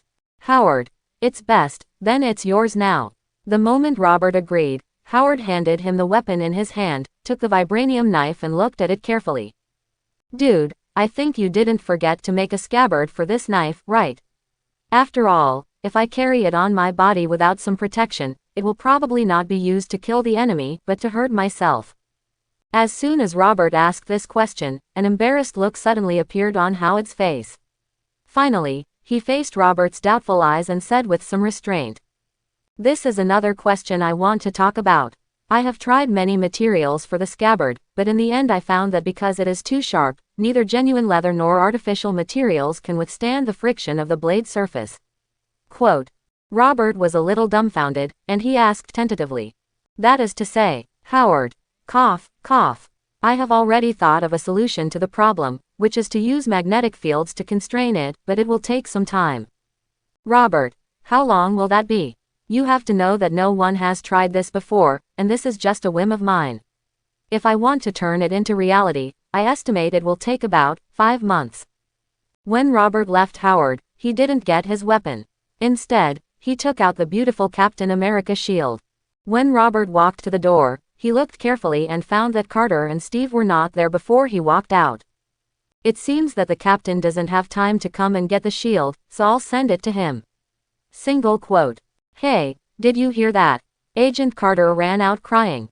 What happened? Agent is a strong person. I heard that Steve was caught messing around with someone, which hurt Agent Carter's heart. I heard that she just asked Steve to be her dance partner yesterday. Along the way from the office area, Robert listened to a bag full of gossip. It turns out that gossip is a characteristic of people all over the world. After walking out of the underground base, Robert was on the street. Because it was not very far from the front line, there were no people on the street. This city was once occupied by the Nazis and a battle inevitably broke out when the US military captured it. Therefore, there were many ruins in some places not far away. Robert took Captain America's shield and walked back to his residence first. I figured that even if I went to see Captain America now, he probably wouldn't have time, so I just waited until the afternoon to give him the shield. On the other side, Captain America is trying hard to explain to Carter. Carter is actually not who you think. Carter, I've seen it all. Your hands have already been put into other people's clothes. Do you think I should believe you or my own eyes? Captain America was speechless by Carter's question. He regretted his impulse just now, but suddenly he thought that Carter had never done anything to apologize to him. What about you and Howard? You even made an appointment to have hot pot together during that operation. Do I have reason to suspect that there is something going on between you? Carter, who obviously didn't expect the captain to ask this question, was a little confused when she was asked, but when she reacted, she felt an unspeakable anger, but suddenly Robert's face appeared in front of her eyes, which made her angry. The condensed momentum was released. You disappoint me so much, Steve, you don't understand women at all. After saying this, Carter left without looking back. She comforted herself in her heart and said, "It was not my fault, it was Robert who kissed her lightly, and Steve was the betrayer, he was willing to cheat." Looking at Carter's leaving figure, Steve, who had been so excited just now, suddenly calmed down. At this time, he really wanted to slap himself, not only because he failed to control himself just now, but also because he said hurtful words. Dang, please come in. When Robert knocked on the door of Captain America's room in the afternoon, there was an immediate response from the door. When he pushed the door open and walked in, he saw Captain America, who was already fully dressed. "I went to see Howard. He said he gave you the shield. I guess you will bring it to me, so I'll wait here." There was no longer the usual smile on his face now, and Robert could even hear the feeling of being upset in his tone. "Well, I think I need some time alone now, so I put the shield here." Putting the shield on the nearby table, Robert wanted to leave first and wait for Captain America to be quiet for a while, etc. When he was about to walk out of the door, Captain America suddenly shouted from behind. Then Robert turned around and found that he had picked up the shield. "Colonel Phillip just sent someone to inform me that a Hydra base has been found. I think it's time for us to set off. Robert, happy to accompany you." This time, Captain America finally has a smile on his face. Although it's not the same as before, it's still a smile. He picked up the mask and put it on his face, his eyes were quick and firm, and he waved to Robert, "Let's go." Italian front. Captain America leads a team of 7 people including him. His mission is to assist the Allied forces who discovered Hydra bases to destroy those bases. As soon as any Hydra base is discovered, the US team will immediately lead the team. Robert is not far away from them with a gun to snipe the enemy. The speed of 30 per minute is still reserved mainly because he is afraid of the US. The team had no chance to perform. After sniping the last enemy, the US team had arrived outside Hydra's base. They were planting bombs, and Robert also came forward to help.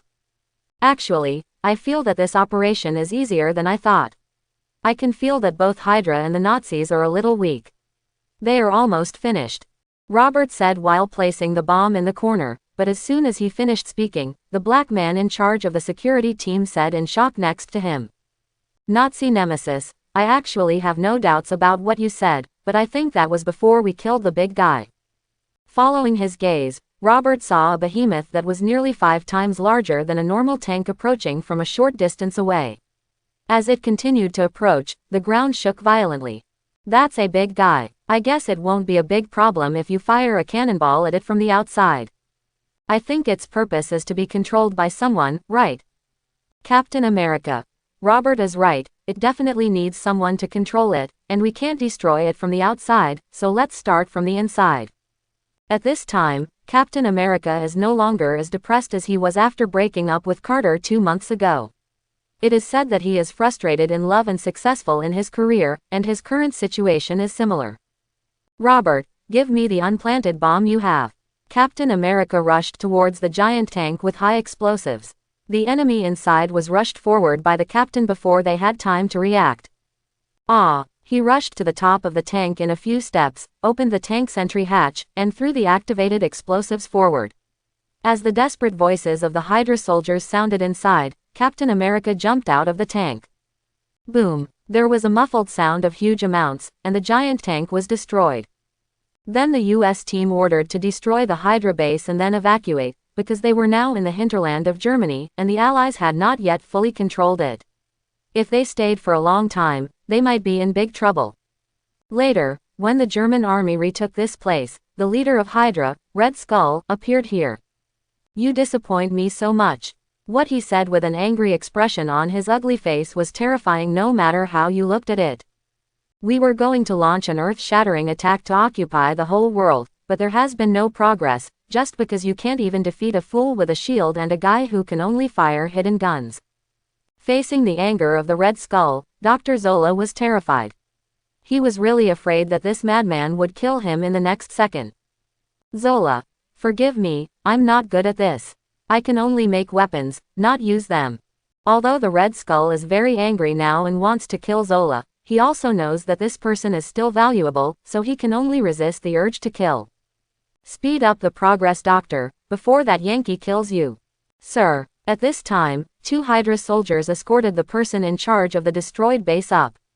In fact, he was able to survive until now entirely because he escaped after receiving the news, and now he was just captured. Sorry, Mr. Schmidt, we were wiped out. Before he finished speaking, the Red Skull killed him with 1 shot. It was a weapon developed by Tesseract.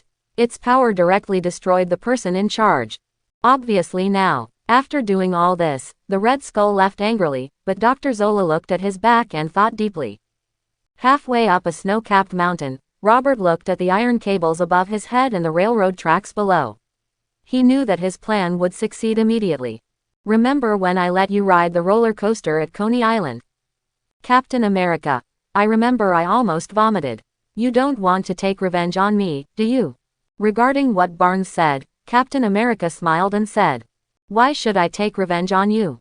The information is correct, Dr. Zola is on the incoming train. The Hydra dispatcher told him to go at full speed. No matter where he is going, it must be in a hurry. After the eavesdropper reported the situation, the US team quickly entered combat status. Robert, if the train isn't going very fast, I can try to snipe the driver. That's almost useless. Instead, it can easily cause the train to go out of control. Robert, just stay on top and observe the situation closely. Captain America is very familiar with Robert's combat habits. He knows that the Nazi nemesis likes to knock down enemies from a distance rather than engage in close combat. Captain America, who was absolutely confident in his own strength, immediately asked Robert to stay on top. Robert felt indifferent to this, but when his eyes glanced at James, he couldn't help but observe 3 seconds of silence for him. If I remember correctly, this man will be transformed into the Winter Soldier by Hydra in the future, and it will be him who kills Howard. The train is coming. He's very fast. A rapidly approaching train caught the team's sight, and Captain America, who already had rich combat experience, immediately ordered action. Then he took the lead in using the iron rope to slide down, followed by James and the black player who liked close combat. In 10 seconds, Captain America successfully climbed onto the roof of the train. He gave a hand signal to the black team member at the back, instructing him to take control of the front, and then went down the escalator on the train. Their plan was to use this to attract Hydra's attention in the car. In the carriage, Steve and James watched carefully, but did not see any shadow of the enemy. Bump. Suddenly, when Captain America stepped into another carriage, the doors of the 2 carriages quickly closed, and then the Hydra soldiers who had been ambushing appeared in the 2 carriages. On Team America's side is a heavily armed man, with 2 weapons powered by the power of the Rubik's Cube in his hands. Ben. As the sound of energy accumulation sounded, 2 groups of blue energy cannons hit Captain America. James's side was weaker than what the US team encountered. They were just 2 Hydra soldiers using ordinary weapons, but this could also make James miserable. Zola.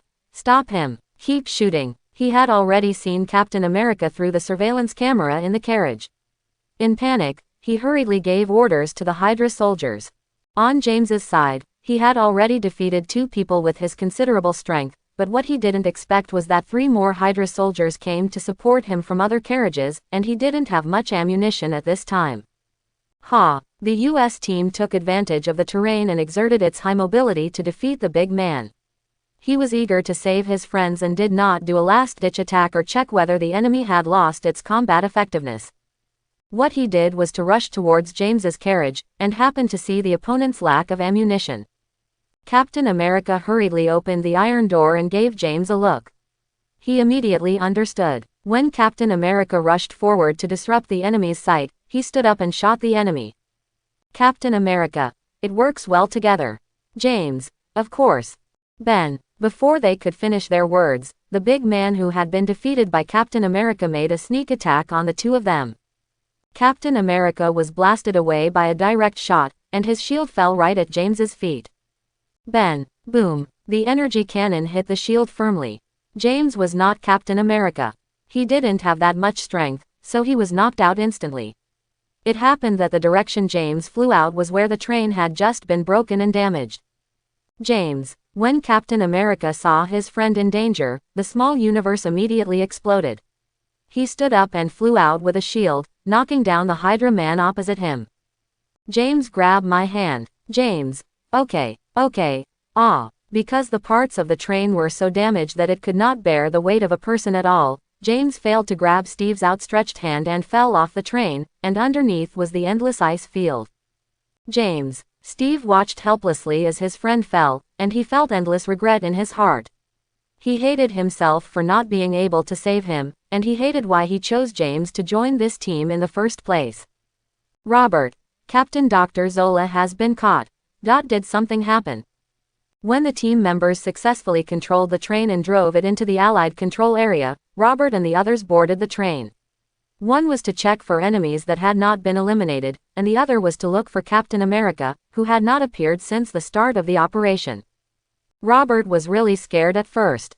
He was really afraid that one of his small actions would affect the plot and cause something unexpected to happen to the American team, and then he would lose the chance to be frozen. Although he now has far more strength than ordinary people, it does not mean that he can transcend time. Robert is still just a much stronger ordinary person, so frozen is his only chance to go to the 21st century. Everyone is afraid of death, and Robert is no exception. The reason why he insists on going to the 21st century is entirely because of the appearance of another Infinity Stone during that time period, which is time. What happened, Captain? Seeing that Captain America was fine, Robert knew that James had fallen off the train, but now he could only pretend to be unaware.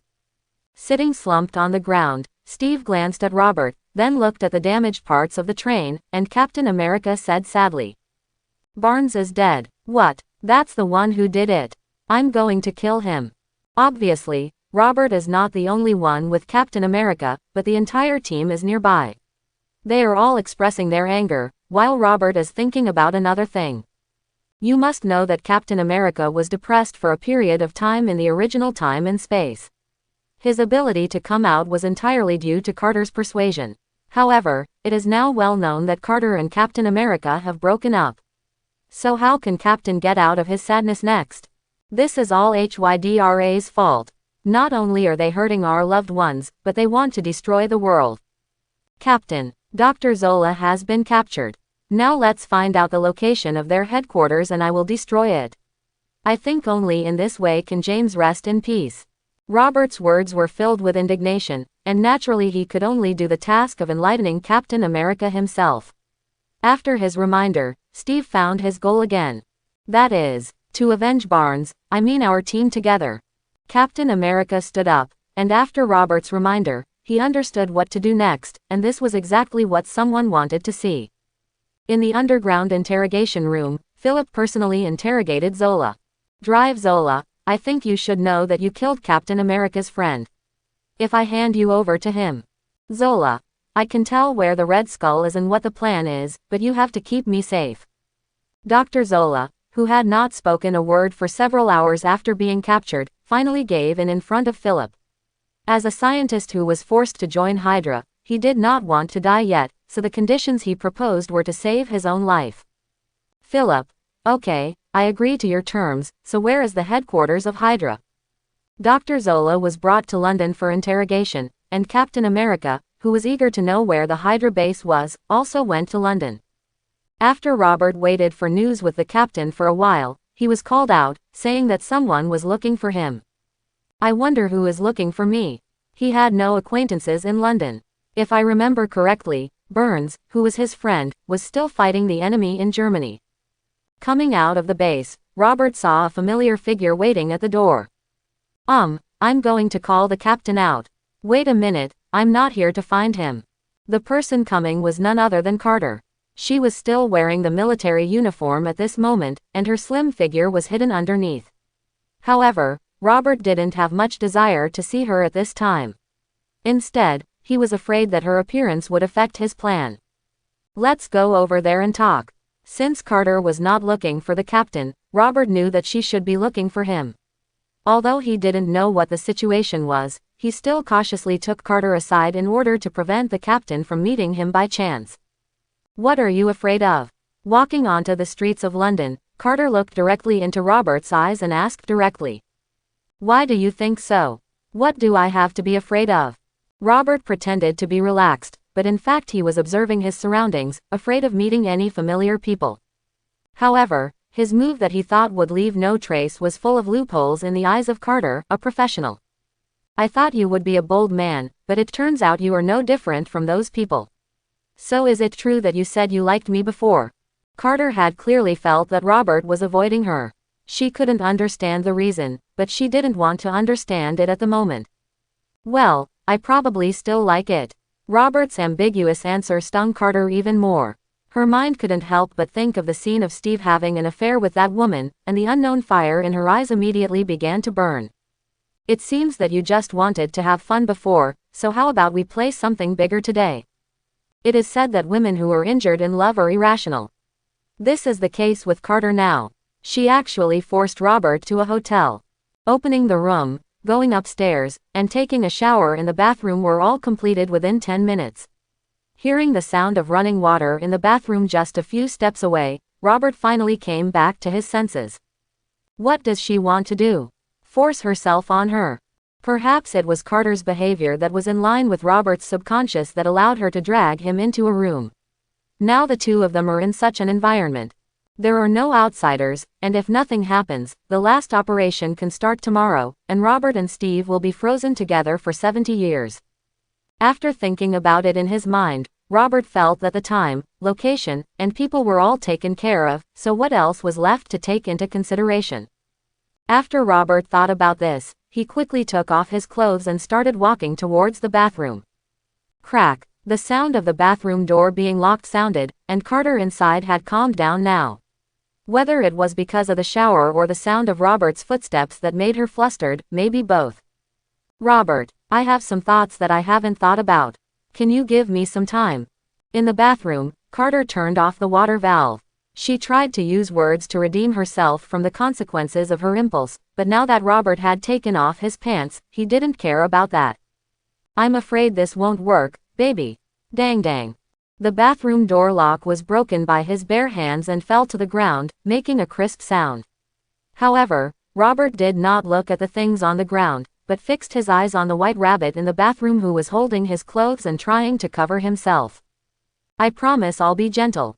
When Robert was about to get close, Carter threw the clothes in her hand at his face, and then tried to subdue him with a sweep, but unfortunately her plan did not succeed. Since you want to play, let's have a good time.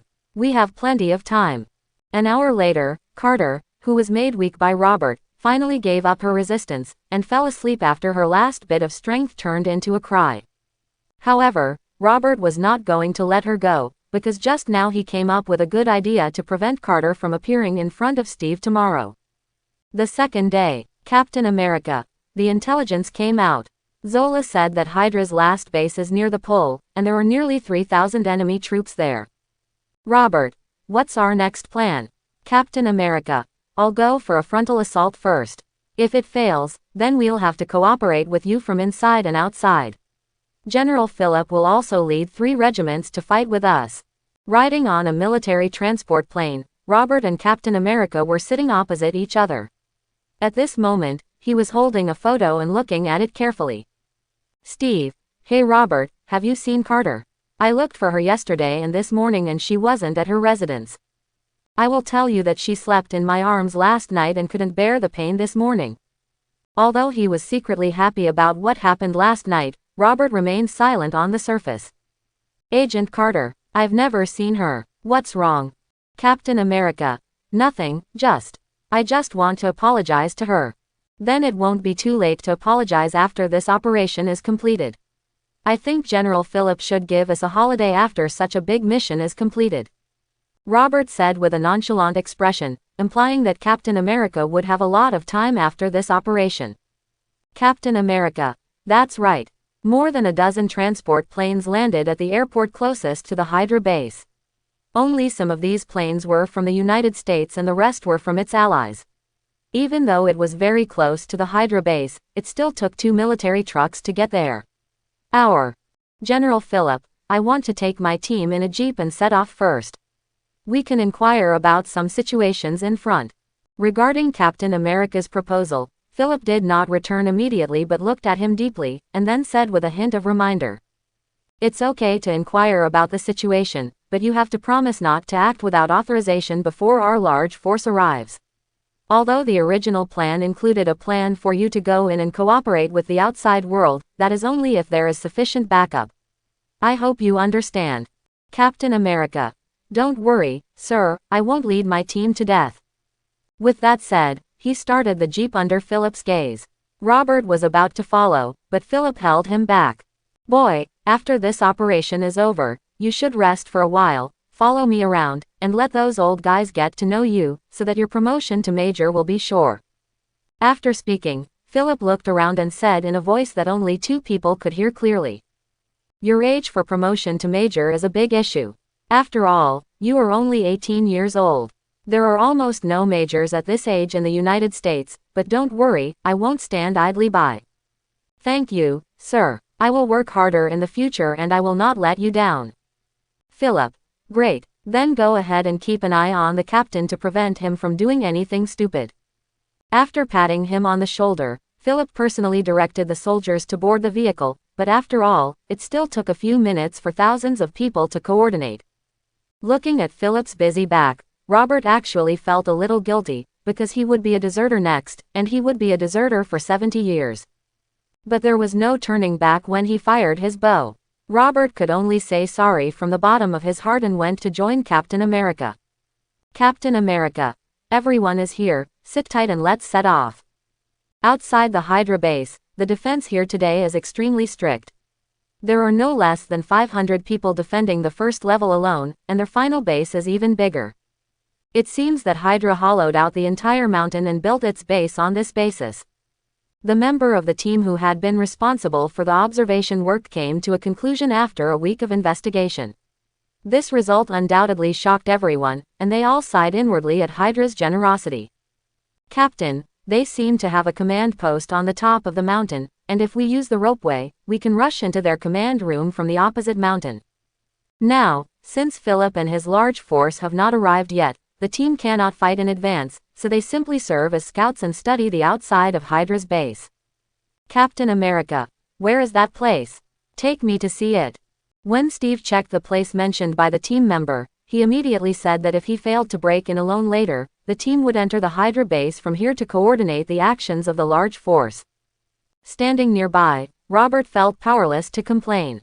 He really didn't understand why Team USA had to rush in first and then let his teammates save him.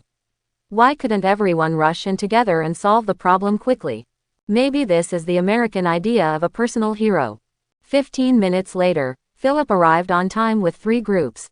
Captain, please tell me the plan. I think you should have it after scouting for so long. Captain America. Yes, that's right. We plan to. Immediately after Captain America revealed his plan, it was a plan full of loopholes that even Robert could see, but Philip praised it greatly. It's perfect. Let's take action, Captain. Riding on the motorcycle he borrowed from the airport just now, with some high explosives strapped to it, Captain America rode it headlong towards the Hydra base. Is this really possible? When Robert saw the American team rushing into the opponent's base in such a majestic manner, he didn't feel it when he watched the movie in his previous life, but now he feels awkward after experiencing it in person. In this regard, he concluded that this may be due to the difference in the way of thinking between Europeans and Asians in addition to heroism. Boom! With the sound of high explosives, the door of the Hydra base was successfully blown open, and a large number of Hydra soldiers who heard the sound also surrounded the captain.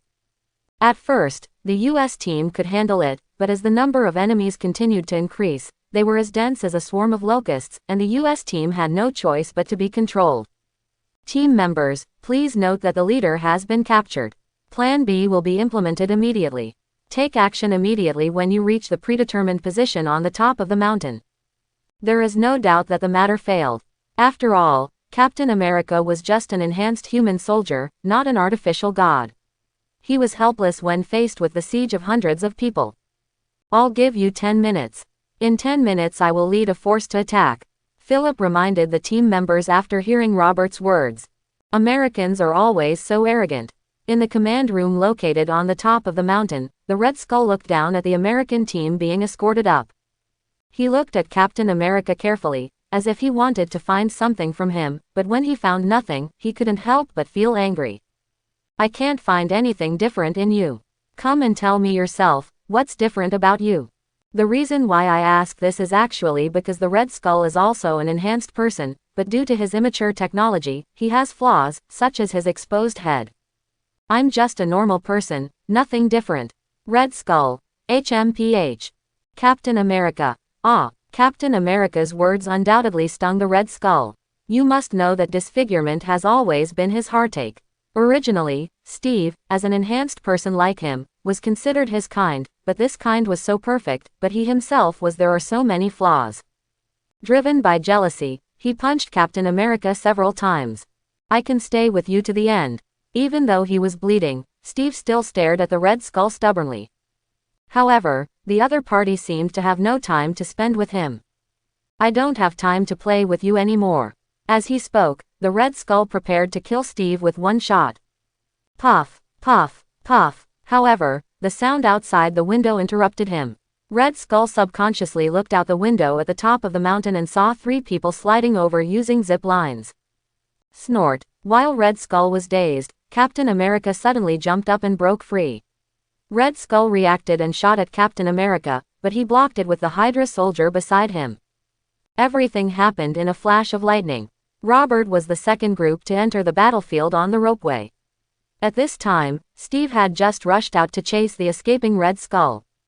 At this time, Robert clearly knew that the opportunity he had been pursuing had arrived, so he did not dare to neglect and hurriedly followed him.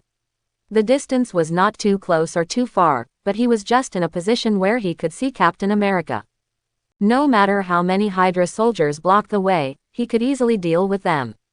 Suddenly, Robert saw that the American team in front was blocked by a soldier holding a flamethrower. Knowing that the time had come, Robert immediately stopped hiding and took out his pistol. The gun killed him. When Captain America turned around and realized that Robert had helped him, he nodded to him, and then chased after Hydra's back, as did Robert. Robert quietly caught up with Captain America. When he could see the Red Skull, he was already in a cave of huge amounts, and a large aircraft had already been parked here. That's the goal. Without hesitation, Robert rushed directly towards the plane. At this moment, the American troops who stormed in also arrived. When they arrived, the scene was immediately chaotic, and even the Red Skull's speed was slowed down a bit. And when Hydra was fighting with the US military, what they didn't notice was that a figure had quietly disappeared under the plane. Robert did not go up the stairs of the plane, which would be easily discovered. His current position was at the front landing gear of the plane, which happened to be a place that everyone easily overlooked. Long live Hydra. If you cut off one head, 2 new ones will grow. Death to the Nazis. The scene was chaotic for a while, but Robert was stuck in the large plane. It was ridiculous to say that there were many weapons on the scene, not to mention the explosives brought in by the US military, but the weapons made by the Tesseract in the hands of Hydra. In such a chaotic battlefield, with both sides still equipped with powerful weapons, such a large aircraft was not even damaged at all. If Robert hadn't been afraid of being exposed, he would have wanted to stick his head out to see whether it was Hydra that fought tooth and nail to protect the plane or the US military on the opposite side that released water to keep such a big guy safe. Red Skull, don't run. While Robert was thinking wildly, he suddenly felt the front wheels moving. He quickly found a suitable position to get his feet off the ground. As soon as he found the position, Captain America's voice rang in his ears. Not to mention whether the Red Skull can hear it, even if he is gifted and can hear the sounds outside clearly in the plane, he will not stop as long as he is not a fool. Seeing that Hydra was about to escape, Steve relied on 2 legs to catch up with the plane. This was obviously impossible. When the plane piloted by the Red Skull reached a very high speed, the US team had no choice but to give up the pursuit. Get in the car quickly. Philip was like a magic weapon descending from the sky at this time. He drove the Red Skull's car alone to the captain's side. Seeing that the car was barely catching up with the plane, Philip simply pressed the nitrogen acceleration button on the car. The speed immediately increased by a level, and Captain America also took this opportunity to jump on the rear landing gear. Ha! Squeak, squeak, squeak. With the harsh sound of brakes, Captain America always felt like something was missing, but he couldn't remember it and just didn't think about it. After taking one last look at the ground, he came to the inside of the aircraft as the landing gear rose. Hurry up! Robert also reached the interior of the aircraft as the nose landing gear was raised. He quickly poked his head out to look around and found the captain, who was also watching not far away. Captain America hadn't noticed him yet, and Robert was just about to say hello. Dang, dang, dang. The sound of leather shoes stepping on steel plates sounded, and 5 Hydra soldiers followed. Hey! Captain America immediately laid an ambush, and it wasn't until those people passed by that he suddenly rushed out and knocked down one of them.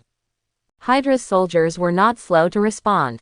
They did not carry guns and weapons, so they simply took out daggers and attacked the sudden appearance of Captain America. Robert was watching the battle from the sidelines at this time. In fact, most of his attention was attracted by the giant bombs where the US team and the Hydra soldiers were fighting. With a cockpit attached to the bomb, is this Hydra's version of kamikaze? Robert couldn't help but feel stunned at this suicidal attack. At this time, the battle between Captain America and the soldiers was still continuing, and it was obvious that Hydra was completely at a disadvantage. Otherwise, he was someone who dared to drive a bomb to carry out a suicide attack. Seeing that his side was at a disadvantage, those Hydra soldiers simply ignored him and started the bombing process.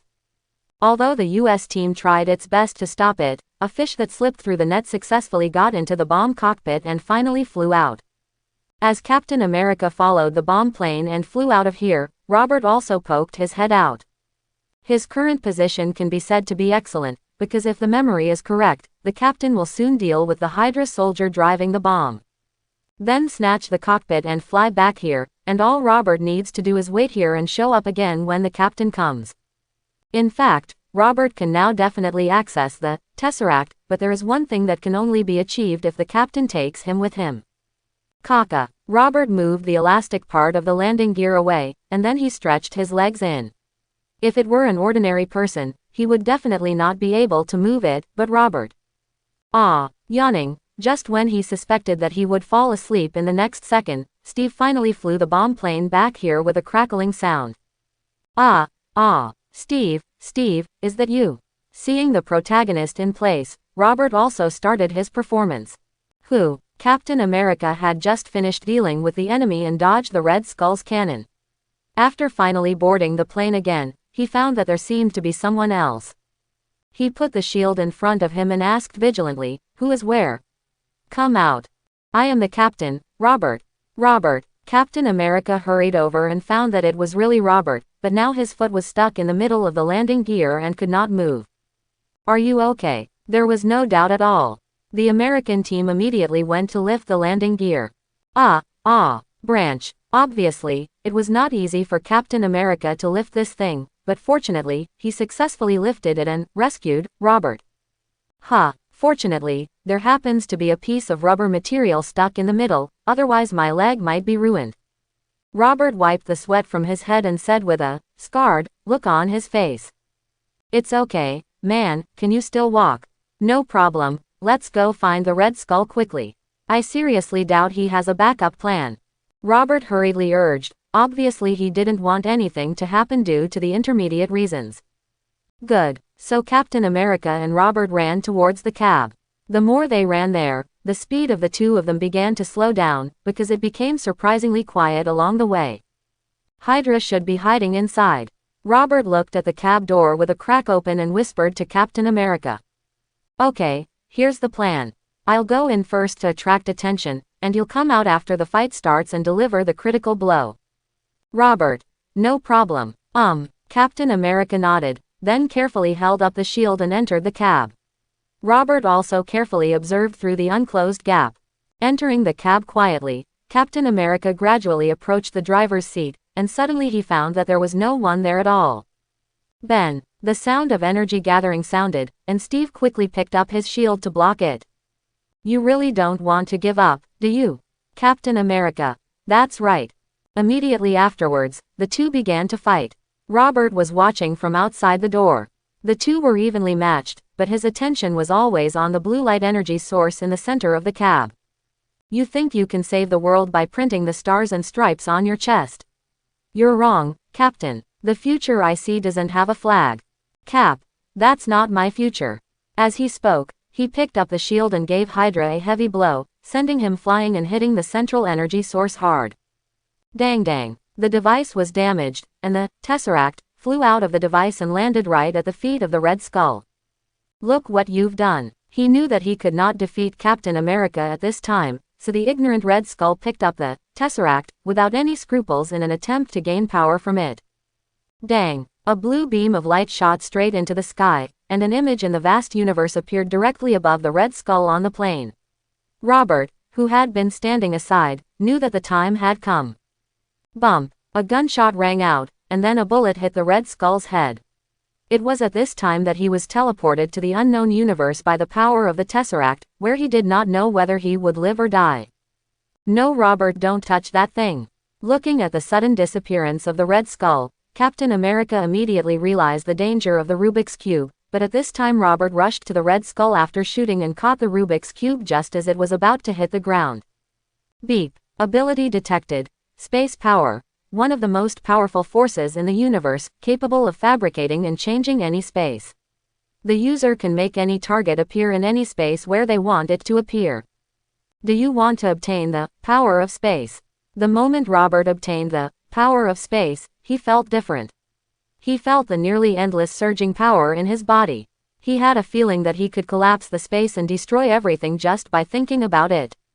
Robert. Steve was a little confused watching from the side.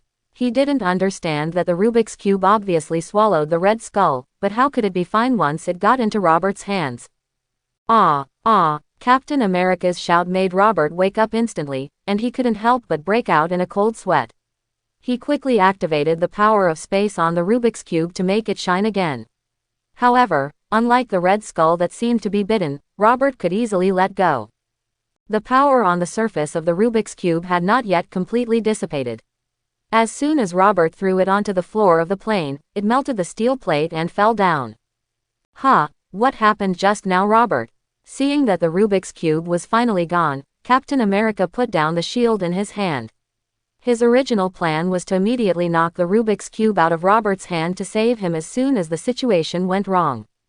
It's okay, Captain. I originally wanted to grab the thing and take it back to Howard for study, but I didn't expect it to be so dangerous. When I got it, I couldn't react in time. Captain America had no doubts about Robert's rhetoric. He even thought to himself, maybe it consumed a lot of energy when it was given to the Red Skull, which is why you didn't disappear directly like that. Yeah, good luck. Robert quickly wiped the cold sweat from his face as he spoke. Seeing this, Steve stepped forward and patted his shoulder to comfort him. The Red Skull is dead, we are fine, man. Hey, hee. Robert didn't say anything, just smiled. And of course he was not afraid because he was afraid of being swallowed by the power of the Rubik's Cube. Robert was afraid of something else, and that was the ability, space power, he had just acquired. The name of this ability sounds very powerful, but its actual ability is even more powerful. Let's just say that as long as Robert can hold it, he can display the ability to destroy stars with a snap of his fingers. But the premise is that his body must be able to bear it. Yes, when Robert obtained this power just now, he was so swollen that he even thought of dominating the earth. If the captain hadn't woken him up, he might not have tried it. However, the result of that can only be that Robert's body cannot withstand the vast and infinite power, and he will be directly exploded by it, leaving no trace behind. Robert was sitting there and was congratulating himself for not committing suicide when the captain in front brought him another good news. Captain America. Robert, I think we may not be able to go back. When he said this, Steve seemed a little entangled, helpless, etc. Very good. Although he thought so in his heart, Robert's face was extremely serious. He stood up quickly and asked, "What's wrong, Captain?" "All the bombs carried on the plane have been activated, its landing gear is also broken, and it is traveling very fast. It is impossible for us to get back safely." As Steve looked at Robert, something suddenly occurred to him. That's right, there's a parachute bag there, let's go skydiving, Robert. How about you? The plane is at high speed and its target is New York. I can't let this thing full of bombs fly over. After saying that, he handed the parachute bag to Robert. No doubt he was preparing to fly the plane to meet his death. Robert took the parachute bag, and when Captain America turned around, he quickly drew his gun and shot the parachute bag.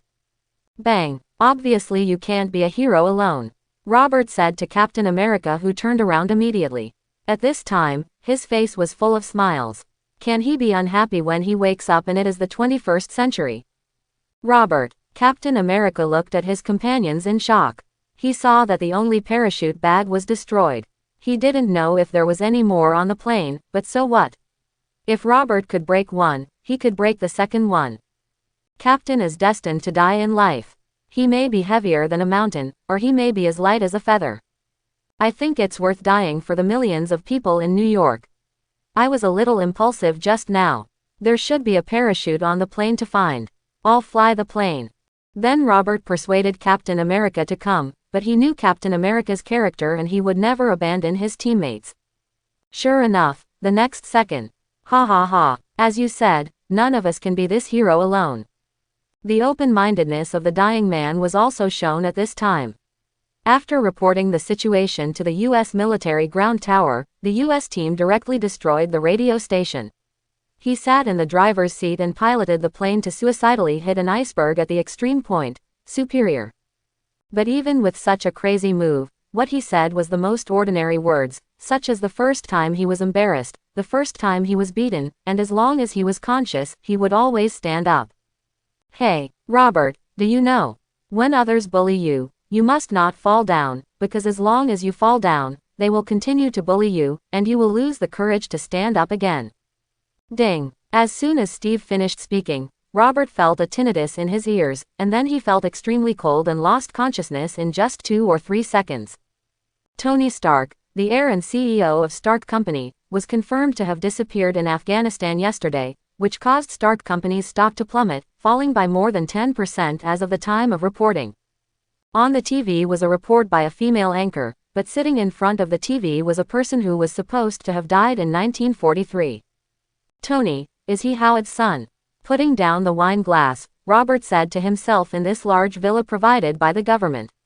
Now he is the only one in the whole villa, and if you want to ask how the villa came to be.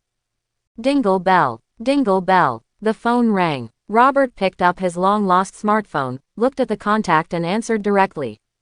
How about Burns? When will the $10 million subsidy you agreed to apply for me be received? Burns. Ahem. You are so good, I'm almost dead and you still have the heart to trouble me. The voice on the phone was old but still energetic. He was Burns, Robert's superior and one of his friends during World War II. It was already 70 years later in the 21st century. Perhaps it was the butterfly effect caused by Robert that led to the addition of General Burns in the United States. Now, 70 years later, the 23-year-old major is now a 93-year-old retired general. Robert was deeply touched by Burns' words. Burns had visited him when he first woke up. How could it not be sad that the once high-spirited young man had become an old man in the blink of an eye? It's okay if Burns has difficulties. In fact, I'm quite satisfied with the $100,000 monthly government subsidy you helped me get. Really, there's no need to force it. There was sudden silence on the other end of the phone. If it weren't for the heavy breathing, Robert would have thought he had fallen asleep. The long silence seemed to be to organize the words, and then Burns said, "Listen Robert, you deserve it. If you and the captain had not disappeared in that operation, with your achievements, even if you have nothing if you don't do it, you just need to wait until you are old enough to become a major general. Do you think the major generals of the United States can't compare to a mere 10 million? His words were firm, but Robert was never worried about taking advantage of the government, but was worried about his good friend. I understand, but I think if you have to pay a lot for this, then don't bother. If it's because of me." Before Robert could finish speaking, Burns said on the other end of the phone.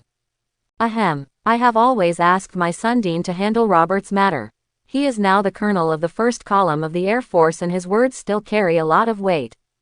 Okay, thank you. How about I pay a visit to your house next week? Burns's attitude was so determined that Robert couldn't refuse any more, but he still wanted to come and thank him. It's not necessary Robert, I am now. Hey, you know when I see you, I will remember the past, but I can never go back.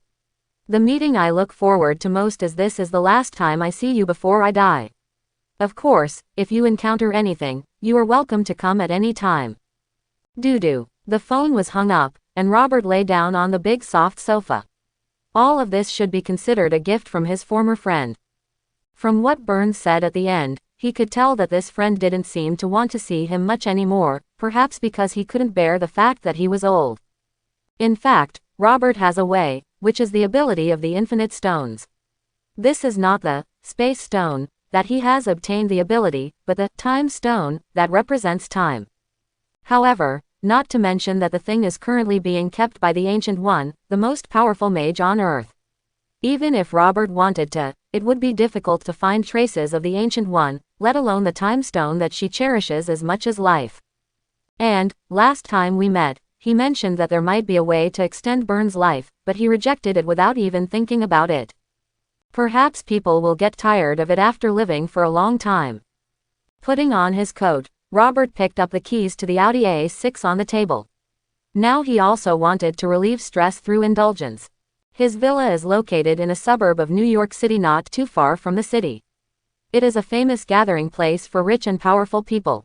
The living service facilities are first class, but you can meet someone every 10 minutes. This is evident from the frequency of police patrol cars. Robert's life after waking up from the ice can be described as comfortable, but Captain America, who had the same experience as him, was a bit miserable. Because of his identity as an enhanced human soldier, Nick Fury, director of S.H.I.E.L.D., took notice and wanted him to join the imaginary Avengers team. Although Robert had an astonishing performance in World War II, he had never been strengthened and had no one to support him, so S.H.I.E.L.D. naturally didn't have much interest in him. In fact, Captain America also has the opportunity to be cool, but compared to Robert, he is obviously more selfless. He would rather stay in S.H.I.E.L.D. just because of Fury's words of protecting all mankind. Alas, driving on the highway near the city, because Robert's car had military plates, no police dared to stop him for questioning. He was always driving at the top speed, and even if he occasionally exceeded the speed limit, he would turn a blind eye. Just let it go. Robert. This feels great. In the noisy bar, Robert had just sat down when someone came up to chat with him. Perhaps they valued his appearance. After all, he was a man who had taken Carter's first blood. If he was ugly, would people like him? Does that Audi at the door of the handsome guy belong to you? As soon as this woman spoke out her words, Robert knew that this was obviously the second type, and he felt indifferent instantly. Even if she looked at it, it was okay. If 10 is a perfect score, compared to a normal person's 5 points, the woman in front of him could be seen under the light. 6.5. This has to be the premise that she has not taken off her makeup. If she has taken off her makeup, it will be difficult to tell. No, that's not my car. I just rented it this morning. Do you want to take a ride? Robert's seemingly inviting words fell on the woman's ears, but she was instantly indifferent to him. She rolled her eyes and left with a shake of her butt. TCH, it turns out it's a money man. As the woman walked, Robert could even hear her complaining about him clearly from behind, and he couldn't help but feel sad for a moment. Can't I just rely on my looks to get hit on? Do they only have dirty money in their eyes? Robert poured a swig of wine into his mouth, and he sat here for half an hour. There were hundreds of people in the huge bar, but no one came to talk to him. Hey, it seems this is not a good place to find an affair. After taking the last sip of wine, Robert settled the bill and prepared to go home indifferently. When he opened the car door and started the car, he realized that it was still early. How about just driving around and pretending to be familiar with the terrain anyway? Putting the forward gear on, Robert stepped on the accelerator and left the parking space. Even after drinking just now, he could maintain a sense of balance that was difficult for ordinary people to achieve. As for the little alcohol, it could not affect his sanity at all. Brooklyn. The road sign ahead showed the place he was about to enter. Robert felt inexplicably that the name was familiar, but he couldn't remember where he had heard it. Head. I found that a strange Audi is about to drive into our territory. Have you confirmed his license plate? Are you sure you haven't seen it before? Don't worry, I've never seen the license plate on that Audi. I guess it's probably from a rich second-generation deck looking for excitement. Then let's have a vote. Dry. The 6th Street in Brooklyn is where gangs are most rampant. At least one criminal incident occurs almost every night. It can be said to be a restricted area for most people. But Robert drove here openly in the middle of the night, and immediately made Anna, the biggest gangster here, unable to help but attack him. I wonder why this place is so quiet. Robert, who was unaware that he had entered a dangerous zone in the car, was still driving leisurely, and the speed did not exceed 30 miles. When he drove into a narrow road, 2 cars suddenly sprang out from both sides, blocking Robert's way. Get off the bus. Get off the bus quickly. A group of robbers wearing masks and holding weapons rushed over immediately. They shouted and smashed the car windows with their weapons. Oh, I was wondering why the name Brooklyn seems so familiar, so it's like this. Robert looked at the group of masked gangsters outside and immediately remembered, isn't this Brooklyn a famous gang gathering place? I heard that even the patrol police won't come here at night. Oh, interesting. The blue light flashed in Robert's hand, and he suddenly realized that his new ability seemed to have not been used yet and he was consecrating it today. Boy, you better get out of here. Apparently the people outside had lost their patience. They stopped beating with cold weapons and directly took out their pistols to threaten. Worried that his new car would be damaged, Robert quickly got out of the car to check, but his hurried movements made the gang members think he was scared. Boss, look at how scared this white-skinned pig is. Ha ha ha, yes, be obedient, now squat down with your head in your hands. Robert ignored these 2 people and turned around to check his own glass, not to mention that he actually found a flaw. Hey guys, do you know that you broke my car window? Now you should prepare compensation for it. What did you say? Obviously Robert's words confused these people, but they turned to look at the 8 companions on their side and realized that everyone had weapons. I wonder if you don't realize what's happening now. You don't want to go to court with me, do you? Then I have to tell you that New York City's laws are not feasible here. A gang member with a hot temper wanted to intimidate Robert when he saw him being so calm. What he didn't expect was that a blue light suddenly appeared from the other man's hand and swallowed one of his hands instantly. What happened? Where's your hand, Kemi? Kemi. I don't know. It's him. He must have shot. Shoot. The leader of the group picked up a pistol and shot at Robert. When the other boys saw this, they also imitated those who had guns and shot him with their guns. Those who didn't have guns directly picked up the guy and attacked him at close range. Snort. The moment before the bullet came, a blue light curtain appeared in front of Robert, blocking him tightly. Immediately afterwards, those gang members who rushed over with inertia before they had time to react would be sucked in wherever they touched the light curtain, whether it was weapons or hands. It feels like putting your hand into water, but this kind of water can only go in but not out. What is this?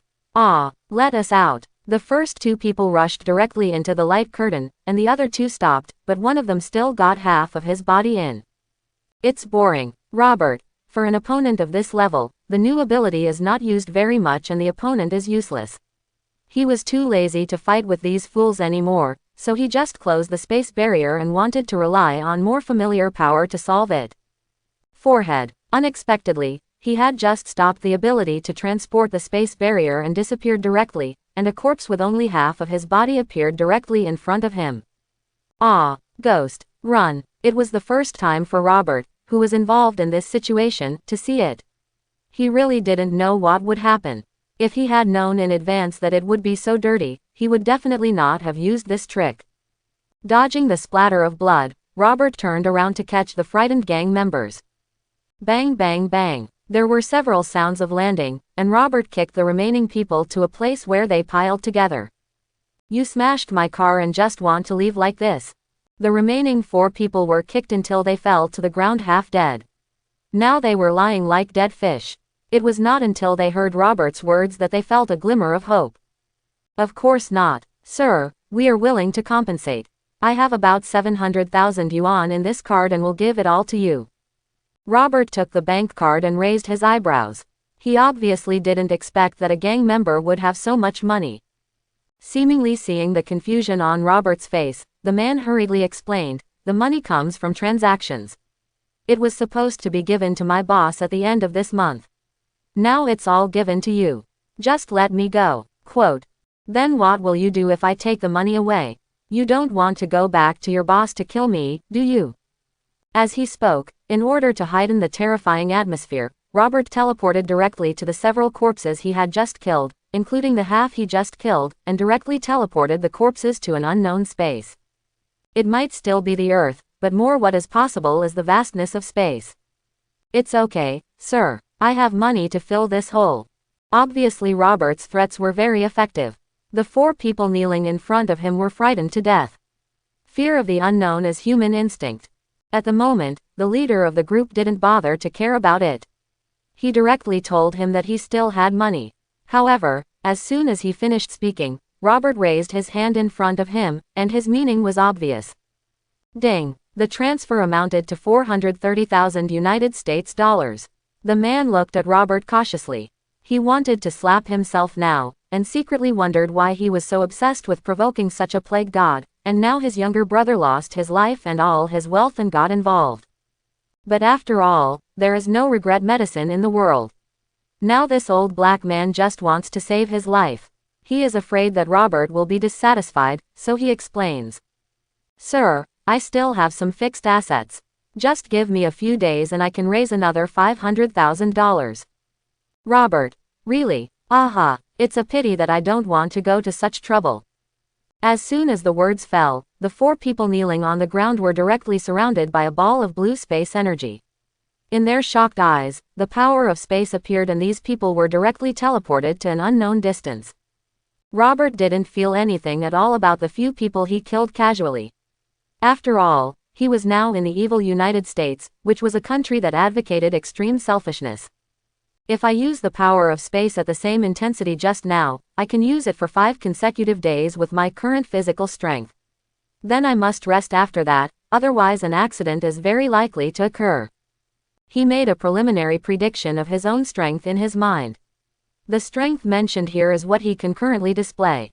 In fact, with the energy currently contained in his body, it is possible to destroy most of the universe, but the premise is that Robert can withstand the process of energy gathering. Sitting back in the car, Robert felt that those ideas were unrealistic. If he wasn't Thanos, why would he destroy half of the world? Let's talk about practical issues. Robert turned the bank card in his hand and found a nearby bank to complete the transfer procedures. As the $690,000 arrived, Robert suddenly had an immature idea. What happened in Paul's territory? What happened with the gunfire just now? Dead-End Gang leader Charles John asked his henchman on the side. Are you going crazy after taking too much? I'll call and ask right now. Do. There was a busy tone on the phone, and after John's confidant tried calling 3 times but no one answered, John suddenly interrupted him. Something is wrong. I once personally said that there is a phone that must be kept open, but now you have called 3 times and he didn't answer. What does it mean? Are they in trouble? Seeing John nod slightly and then shake his head, his confidant couldn't help but boldly guessed, could they have rebelled? John, we have to go and have a look no matter what, that guy still has this month's pink money in his hand that he hasn't paid yet. Following the order from the leader of the Dead Game Gang, more than a dozen vans drove out from the Dead Game Gang headquarters, with nearly 100 people in them.